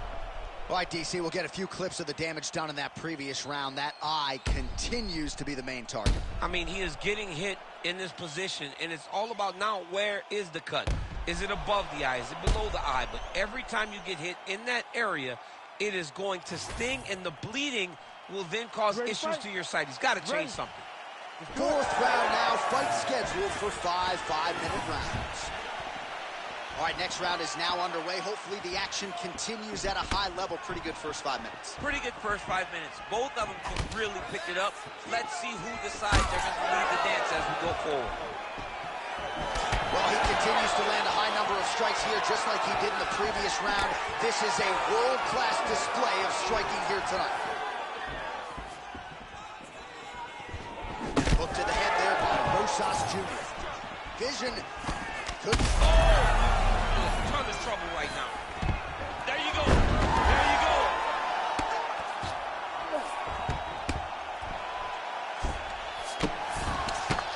Well, the ground and pound is there once again. Strong work here by Rosas Jr. That's a huge connection there, DC. He is hurt. Massive hook lands, and his opponent seems to be on his way out of the fight. Just out of range with the big right hand. All right, so the big storyline in this one, his offensive prowess, particularly when it comes to landing those hooks. I know you like to play Tony Romo. You think he goes back to it here? I am almost certain that he's going to go back to that specific punch because it's landed every time he's thrown it. And as the fight has gone on, it is landing with more force, and his opponent is starting to wear down. So I will not be surprised if we see another one that ends the fight. Well, the ground and pound has been on point tonight. Good work here by Rosas Jr. All right, well, both fighters pretty comfortable on the ground, DC, but you got to be very careful hanging out here for too long if you're his opponent. Outstanding pressure from top position here by Rosas Jr. Now he's going full mount. Nice positional control here. Oh, big elbow. 90 seconds to go. Posture's up now. That's a vicious head strike. How'd he take it? Outstanding ground and pound here. Somewhat of a lost art in MMA, at least in terms of making sure that every strike counts. Not an issue for him. He's making every... Oh, Rosas Jr.'s trying to lock up on a submission now. Oh, good technique there. He's got the triangle choke locked in.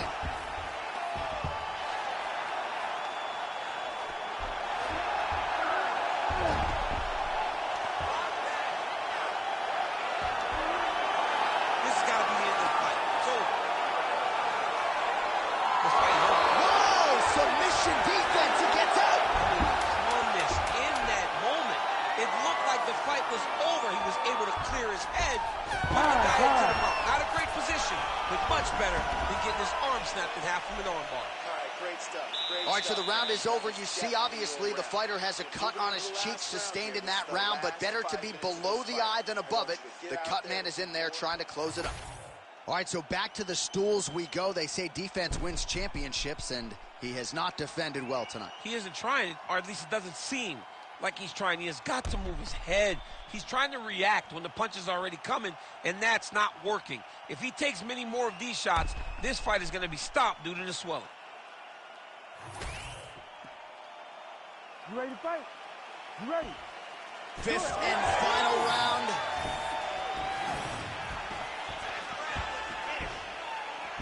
Oh, nice straight there. That is a huge shot right there, DC. You don't want to eat too many more of those. No, and he needs to start looking to finish now because he's got his opponent hurt very bad.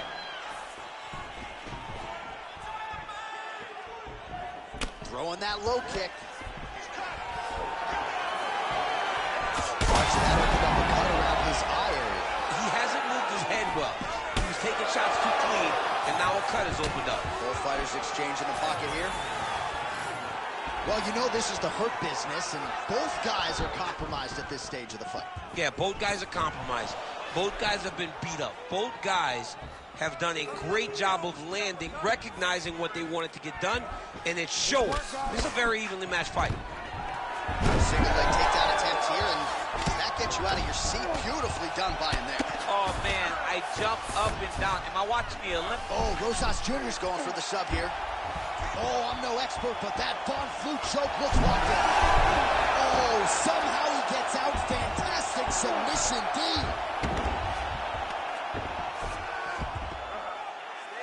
Under 3 minutes remain in round 5.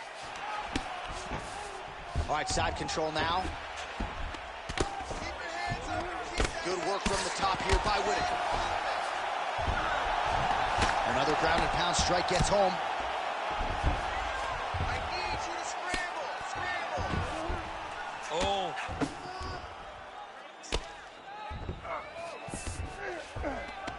All right, he's in a half-guard position here, DC, and in a good spot to dole out a lot of damage out of it. A lot of damage can be done from the half guard. You sit back on that leg, you press down into your opponent, you drop elbows, you drop punches. What is very key is you controlling the underhook on the far side. If you give up that underhook, your opponent can use the half guard to build up to an elbow, sweep, or just chase down a single leg. Oh, Rosas Jr.'s in half guard. All right, right into side control. Upper body strength figures to be put to good use here. Yes, absolutely. And you got to look for his opponent to turn back into him. He should chase guillotine, but the opponent turns to the opposite side. He can take his back, throw his hooks in, try to choke, or flatten him out. Just go for the finish.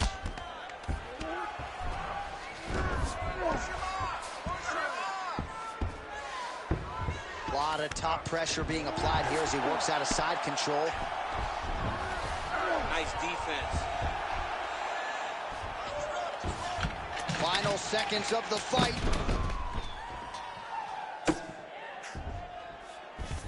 And there is the final horn. What a 25-minute affair tonight. We're going to the scorecards.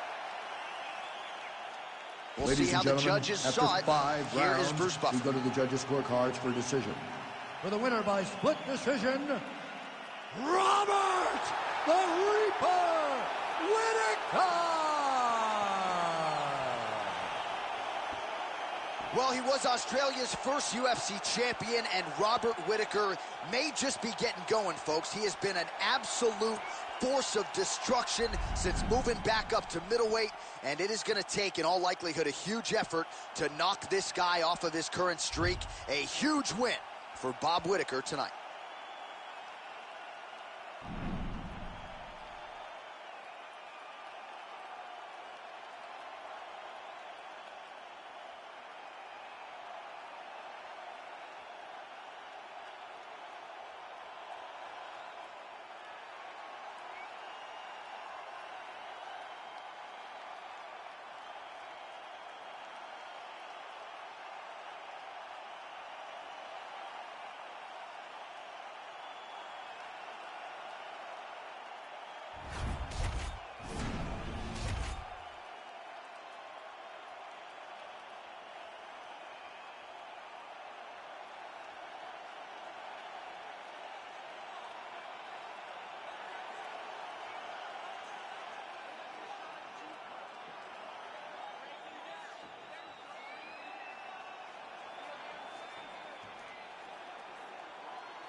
All right, here he is. For my money, might be the most well-rounded fighter in this division, a true mixed martial artist at his core, and he believes he'll have a lot of advantages in this matchup tonight. Everyone talked about him being well-rounded. It's unbelievable to watch a guy that can do everything across the board at such a high level. Yeah, he's comfortable wherever the fight goes. Maybe he'll grapple tonight, maybe he'll strike. Makes him a hard guy to prepare for. Well, you know, this fighter, as he makes the walk tonight, is going to be looking to lean on the speed and the footwork in this particular matchup. Got to keep the hands high, right? You got to stick and move and get the head off the center line, given the power that's coming back. But I'm just not sure that the opponent can match the quickness. Exceptionally fast on the feet, very good at using angles to set up his offensive attacks, and very sound defensively as well. So has the reach advantage, figures to be able to use it here tonight. This is one slick striker with which to contend.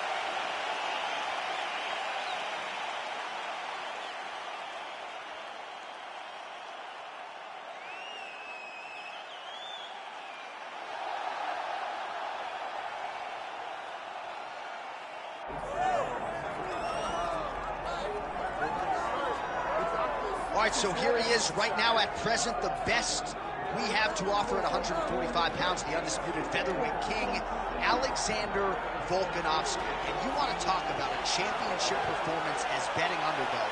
A lot of people look at Rafael dos Anjos back in the day against Showtime Pettis. How about what Volkanovski did in outclassing Max Holloway to realize UFC gold?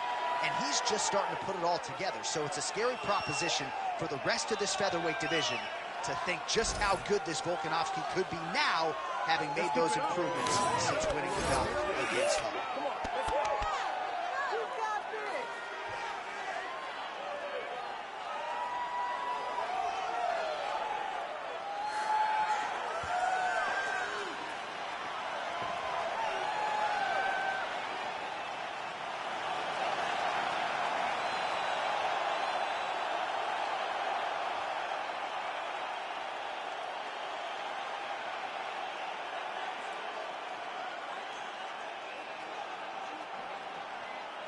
And now our tail of the tape for this heavyweight fight.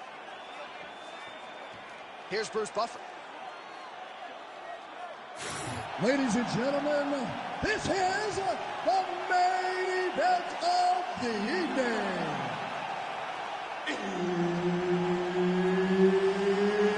It's time! 5 rounds in the UFC heavyweight division.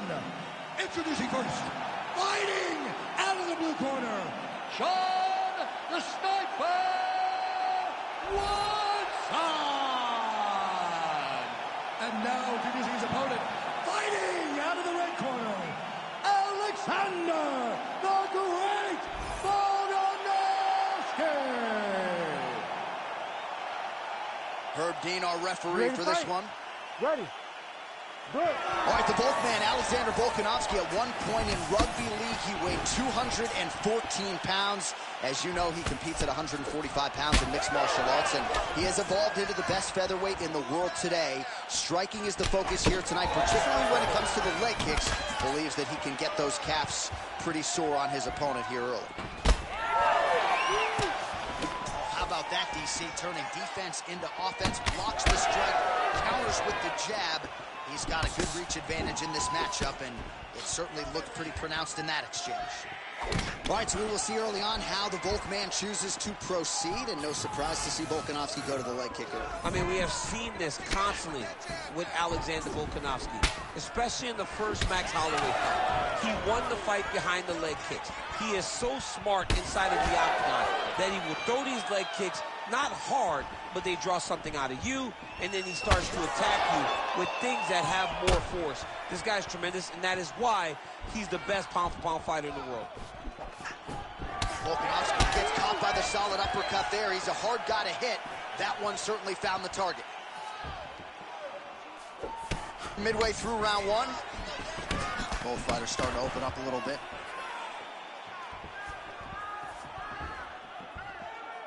Oh, the kick landed. All All right, so a nice connection there with the 1-2 for Alexander Volkanovski, the former rugby league standout. It's amazing to think not all that long ago this was a man who weighed 214. I mean, that is massive. 214 pounds, fighting at featherweight now. Could you imagine the discipline that he had to show in order to get to this weight class and do it pretty comfortable? He's not dying when he's walking to the scale. He's a pro's pro, and it's showing in his performances.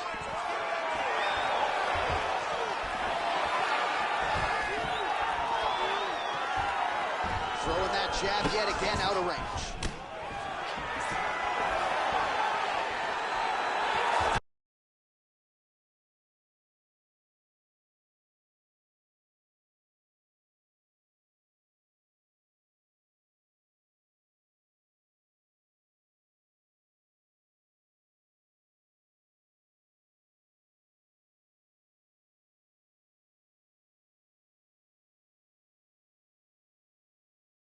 Oh, nice check on the leg kick offering there.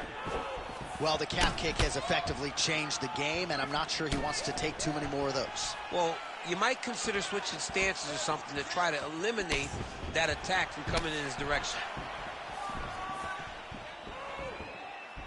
Very nice leg kick there by Volkanovski.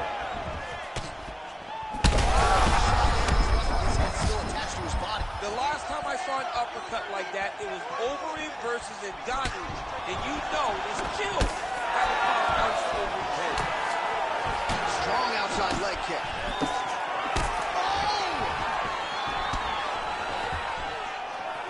Final seconds of round one.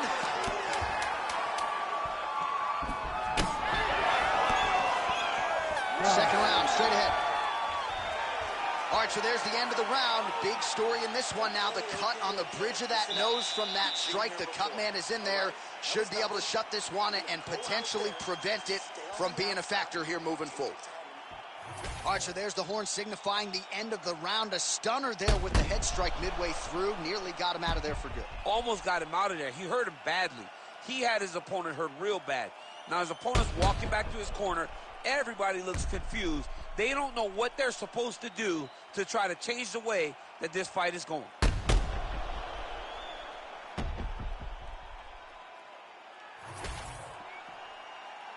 Ready to fight? Ready. Round two is underway. All right, next round is now underway. I thought there was pretty good back and forth action in the previous round. Yes, it wasn't a firefight. It wasn't two guys throwing the kitchen sink at each other. But you did see times where they came together and you saw the skill level of these two fighters.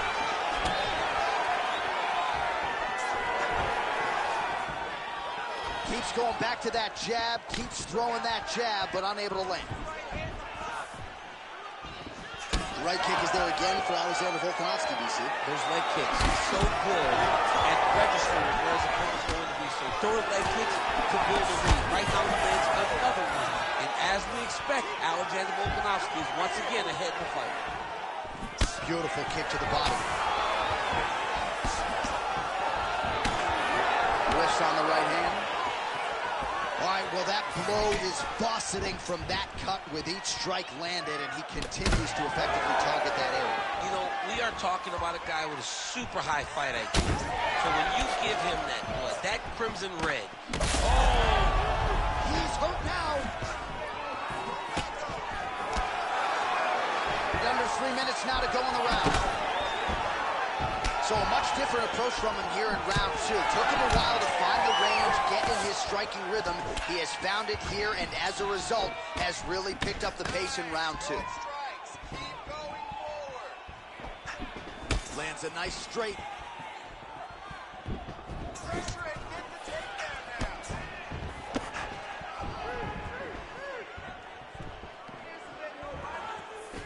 He's been working hard defensively. Kick block there.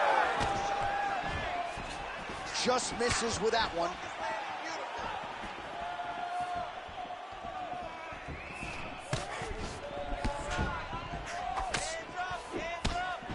Well, he misses with the left punch there. That's a nice takedown attempt there and land by the UFC featherweight champion Alexander Volkanovski. At one point, Alexander Volkanovski attacking armbar. Ooh, that looks tight. Might be the beginning of the end. All right, working for the submission now. Back and forth we go. Back and forth. These guys are fighting. This has got to be the end of the fight. Oh, he's out. He actually escaped. Look, I got to stop writing these dudes obituaries, man. I always think they're done. Surprise me. Oh, the ground and pound strikes continue to rain down. The opponent better move out of harm's way or the referee's going to stop this. He better start to move, and when his opponent starts to posture, he needs to put his feet on the hip, push him away, to try to escape this very, very dangerous submission. Trying to recover full guard there. Oh, these are some big punches here from the top, DC. He hasn't needed to enter his opponent's guard yet, and he may not have to. He may not have to, but he's doing a real good job of being aware. There's danger when you're standing at the top of your opponent like that. You got to watch for up kicks. Notice how he leads with his hips when he goes to land the strike. Whatever you want to do down there, you can do. All right, we now take a look back at some of the highlights from that last round, DC. A lot for the replay guys to choose from. I mean, these guys are going to be very busy trying to find what replay to show you guys. Lands on both sides of the octagon. Both guys fought great. What a phenomenal round.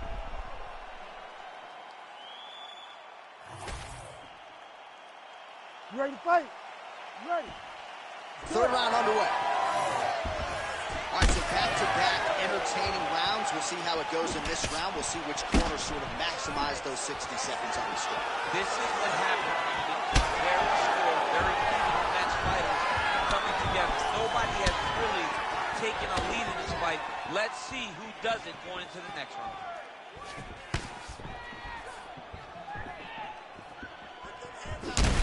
Thunderous leg kick grounds his opponent a little bit, trying to stay upright. But man, that changed the complexion of this fight. Johnny's hurt. He's hurt really badly by that one big leg kick. That one was thrown to end the fight. Yep.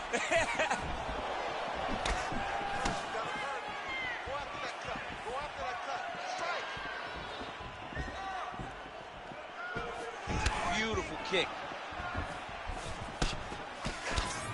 Nice combination. Trying to kick the leg out.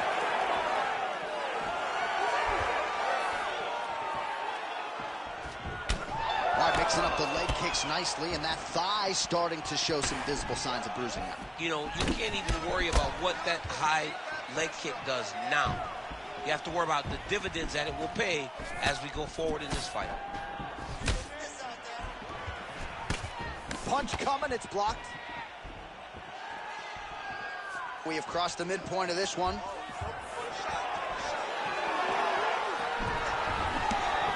Nice leg kick. Oh, he landed another great shot to the body there. Oh, nice double leg, yes.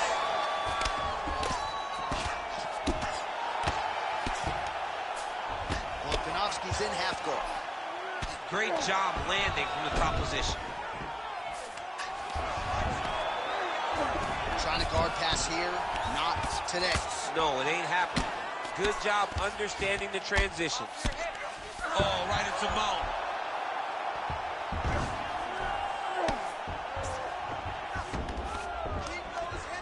Really good job to land these strikes from top position.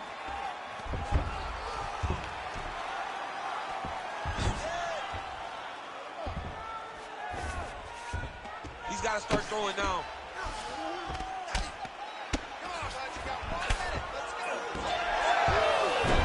Beautiful fight instinct there as he reverses position, and now he's got the dominant position. Did a fantastic job recognizing, man, I have got...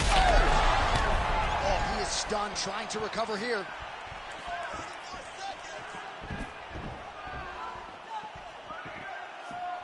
Pretty strong jab there by Volko. Waning seconds here of round number 3. Oh, looking to land the leg kick, but unable to find the target. That's 3 rounds in the can. We're headed to the championship rounds. Beautiful work. That's what I'm talking about. Right there. Exactly. Just like that. Just like that last one. Keep doing what you're doing. Keep with that footwork. That footwork is complete. Well, his nose is just mangled. The cut appears to be the big issue. Let's get you some replays from that previous round. I mean, it's getting hammered. He's going back to the well over and over again. And why would he not? His opponent wasn't good on the defense. His opponent allowed for him to land too clean. And now he's just targeting that cut on the nose. You ready to fight? Ready. We have arrived at the 4th round, fight scheduled for 5 5-minute rounds.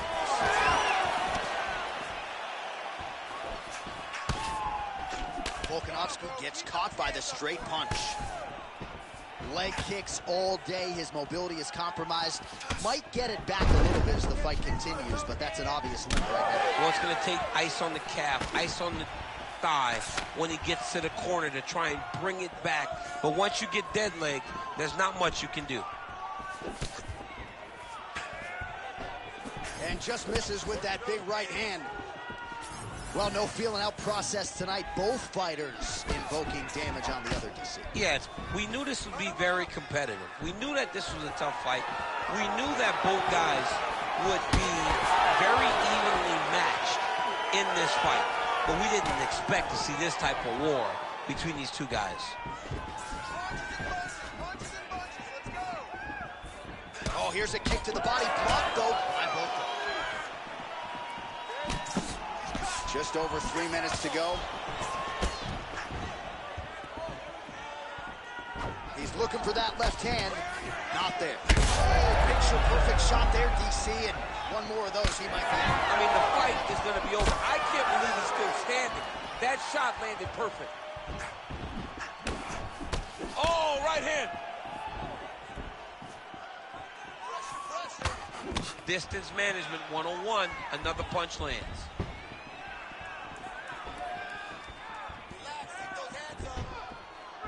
Let's work, guys. Try to establish that jab. Oh, he's landed a high number of total strikes here in the latter stages of this fight. He's really picked up the pace and landing far more strikes than he did in previous rounds. He missed with that jab attempt there.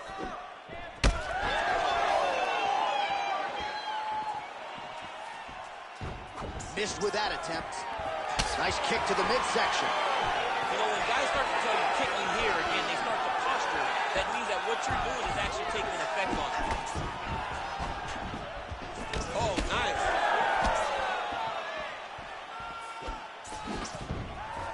Oh, big left hand there. Oh, he did a great job of rotating him into an underhook. You gotta be careful here. 30 seconds to go here. Side control now, DC. A lot of options at his disposal from here. Massive shot from the top.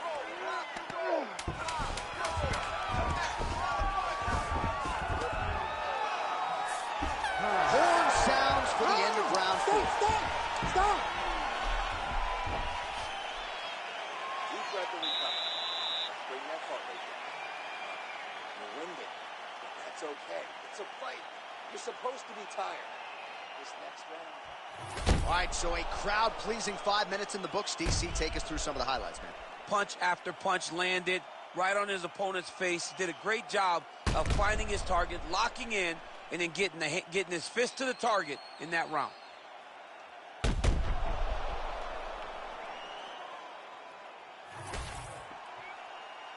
You ready to fight? Ready. Go. 5th and final round, 4th coming. And the kick lands. Oh, big elbow. Kick there as it lands, and maybe time to get the bonus checks ready. I mean, this fight is about done. He's got hurt very bad with his head kicked. Now he has to find one more strike to end the night.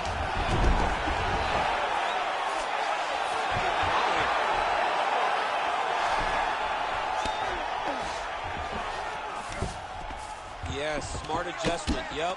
Well, working pretty effectively from the top here. Nice ground and pound by Volkanovski.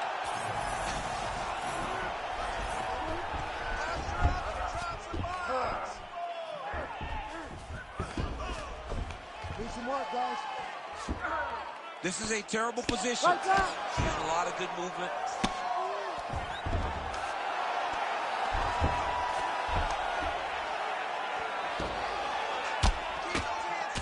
bottom fighter better move. Yeah, he's got to move, John. He's got to shrimp and try to either get up or pull his opponent back into him so he doesn't have the posture to land that big damage. So under 3 minutes to go here in the fight.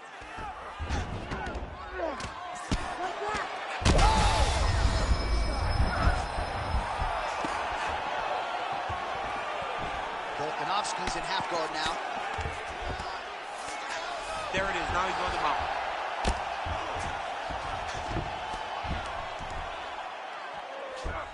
He's doing a really good job putting himself in position. Pretty good work with the ground and pound here by Volkanovski. Oh, big shots here. Oh, is he opened up now? Nasty cut on the bridge of the nose. Well, not good body language from his opponent here, DC. He's curled up. No, he's exhausted. He's been beaten. Big strikes continue to land. Oh, my goodness. Unbelievable.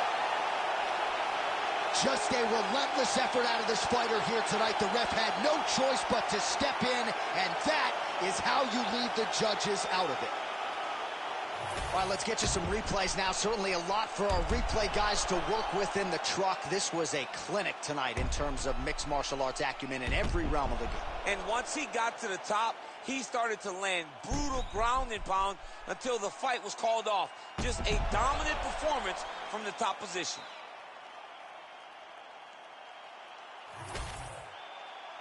Bruce Buffer has the official decision. Ladies and gentlemen, referee Herb Dean has called a stop to this contest at 3 minutes, 27 seconds of round number 5. Declaring the winner by TKO, Alexander the Great Volkanovski. All right, we're becoming a little bit of a broken record with this guy, Alexander Volkanovski, by TKO. Another dominating performance here in the featherweight division. I mean, because Johnny shows up, he fights, he wins. It's always rinse, repeat, rinse, repeat. He has all the skills in the world, man, and every time he steps in there, they're on full display.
Iron Mike Tyson's in the game, ladies and gentlemen. Last boxing competition for him against Kevin McBride in 2005.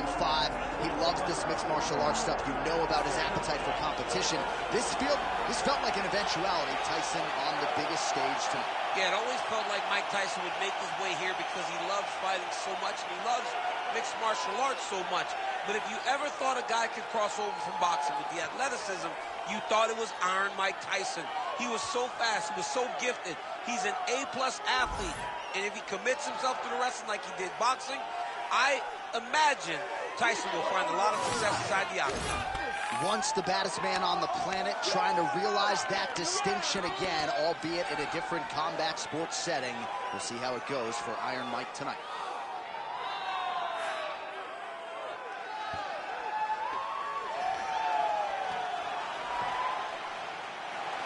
Mike Tyson has stepped inside the octagon and is ready to fight.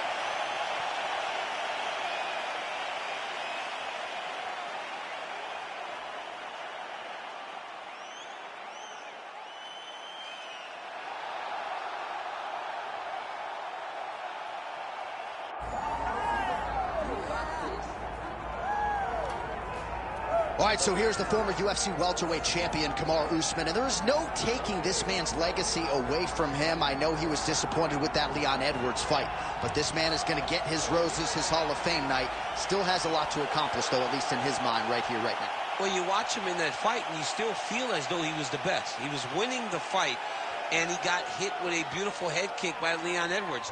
Kamaru Usman possesses all the skills, and that was one of the conversations we had. I said, I'm very proud as a brother of what you've become. He has everything. Cardio, he has striking, he has wrestling. He's just a tremendous mixed martial artist. He just has to rebuild back to that championship level, and that starts tonight. And you wonder if that result against Leon Edwards could actually be a benefit for Usman moving forward. We're going to get some answers here in short order. Let's keep it up.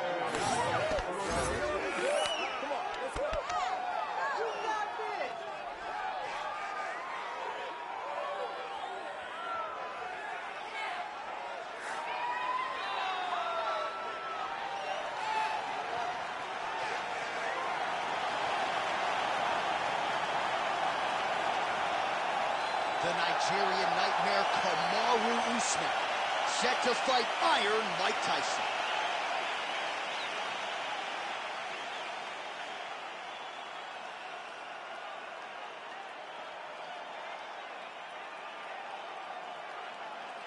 Our tale of the tape for this heavyweight fight. All right, now for the official introductions, we go inside the octagon to Bruce Buffer. Ladies and gentlemen, this is the main event of the evening.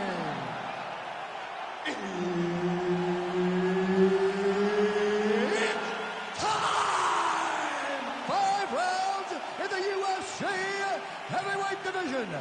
Introducing first, fighting out of the blue corner, Iron Mike Tyson.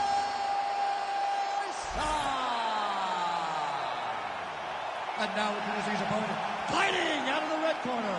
Ladies and gentlemen, presenting the former UFC welterweight champion, Kamaru, the Nigerian Nightmare, Usman.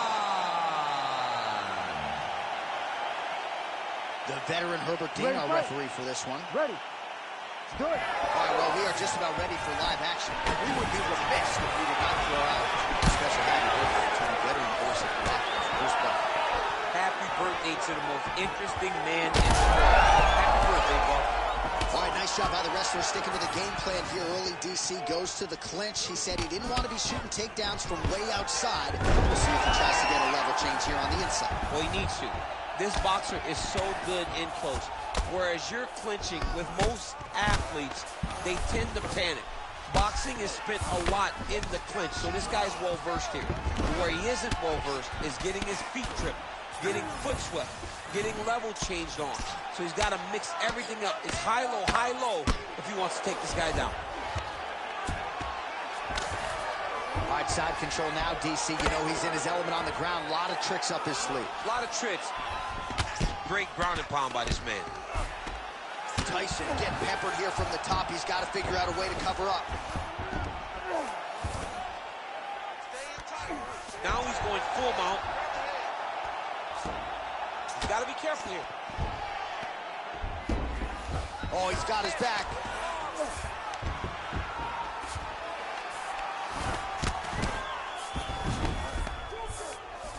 That was nice.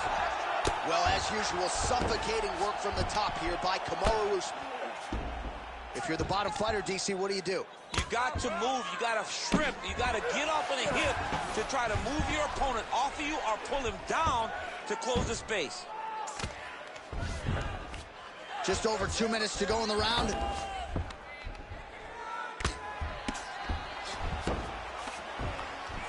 All right, just as we saw a few seconds ago, he finds the home for another ground and pound strike. Beautiful punch lands there from inside the guard.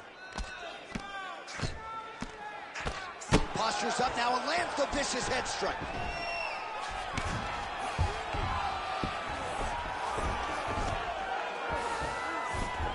Usman's in half guard. A lot of top pressure being applied here. Looks like he's trying for a submission now.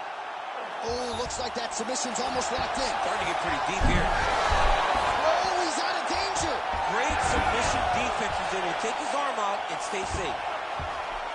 All right, he's got the hooks in, DC, working off of his back. Now look for him to attack the neck of his opponent to try to get the rear choke. Usman's back in full mount.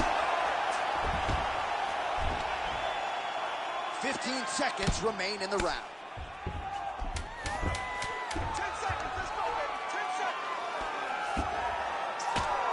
5 minutes in the books.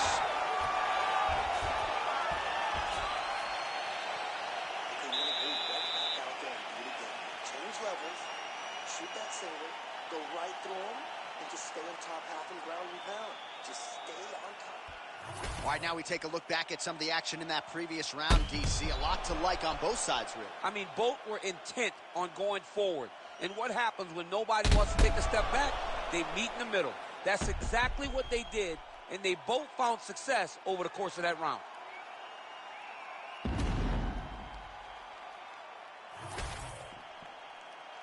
You ready to fight? Ready. All right, round two. Good job by the defense to prevent that shot from getting through. A lot of power on display from Kamaru. Shot finds the target there. Great shot lands. Now he's got to go find that follow-up attempt. The kill shot is what they call it, and going in the fight.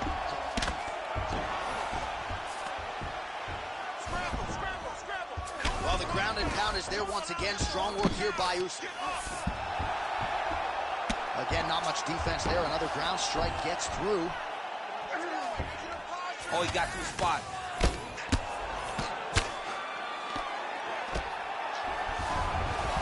All right, well, he's got him softened up here.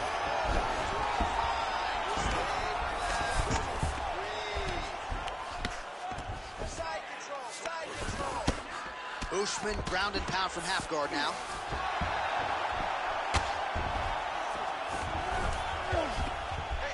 Beautiful ground strikes landed. Oh, his ground and pound is on full display here tonight. Oh, he's got to be careful there, yep. All right, it's a good ground and pound by him here, certainly staying busy, and not just busy, but effective. You can just throw punches to keep the referee off of you. This guy is throwing punches to be effective, to throw damaging strikes. He's doing a fantastic job. Well, he grounded him, and now he's trying to pound him out. Great ground strikes here. Well, how about the movement off of the back? Nice job to avoid the ground and pound here. He's having his way with him here. So 3 minutes have flown off the fight clock there. Well, the ground and pound has been on point tonight. Good work here by Usman. And another strike from the top lands for him.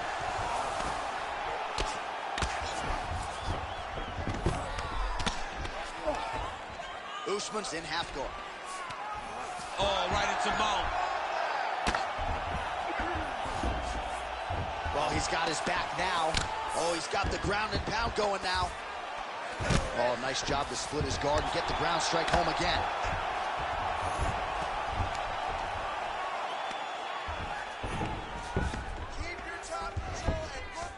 All right, 45 seconds now to go in the round. Good movement defensively here on the ground by Tyson. All right, he continues to bully his opponent here, really manhandling him on the ground. Look at that. Recognizing he's about to lose position. Ground and pound the hammer. Mark Coleman would be proud. These ground strikes really started to add up. There's another one. All right, that's the end of round number 2. That's what I'm talking about right there. You're controlling everything on the ground. You just take him down again. Position before submission. Remember that. All right? All right, a lot of tremendous striking action in that last round, DC. I know you don't have a telestrator, but take us through the replay. I mean, I would love to have my telestrator right now. That was a great display of high-level mixed martial arts striking. Both combatants stood toe-to-toe and let it all hang out.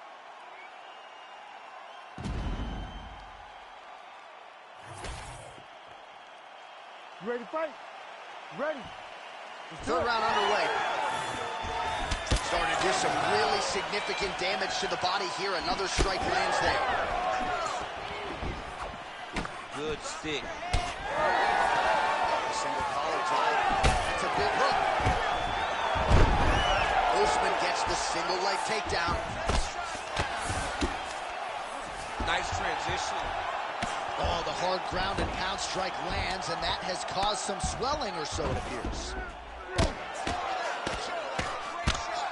This man is landing brutal ground and pound. Kamaru Usman! Jeez Louise.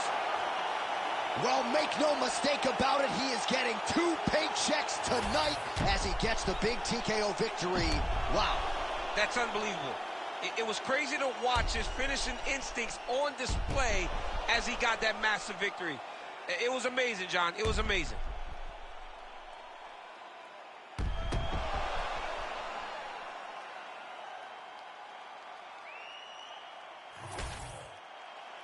All right, the official decision is in. It resides with Bruce Buffer. Ladies and gentlemen, referee Herb Dean has called a stop to this contest at 57 seconds of the 3rd round. Declaring the winner by TKO, Kamaru, the Nigerian Nightmare Usman.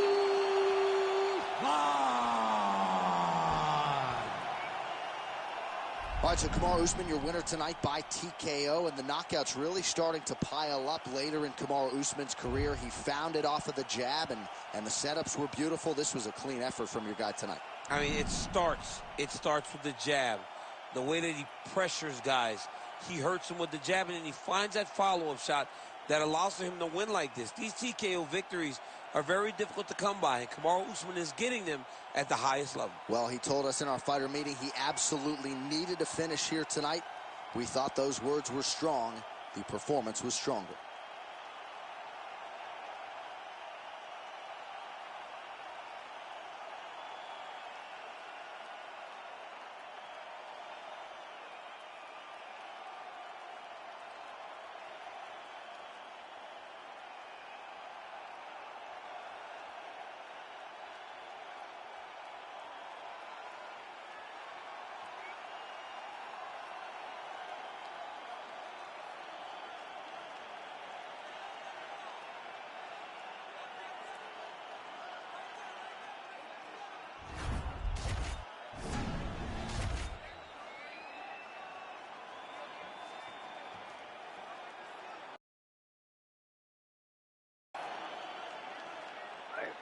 Appreciate everybody coming, popping in, bro. Hit that like button. And we're going to bring back another tournament. I see everybody said they want Conor versus Khabib and all that. We're going to have that in the next bracket. I'll be back tonight. 10 p.m. Eastern time. As always, can I get a hi? You hear me, you heard me, you feel me. I'm Charles Lee Ray. I'm out there, B.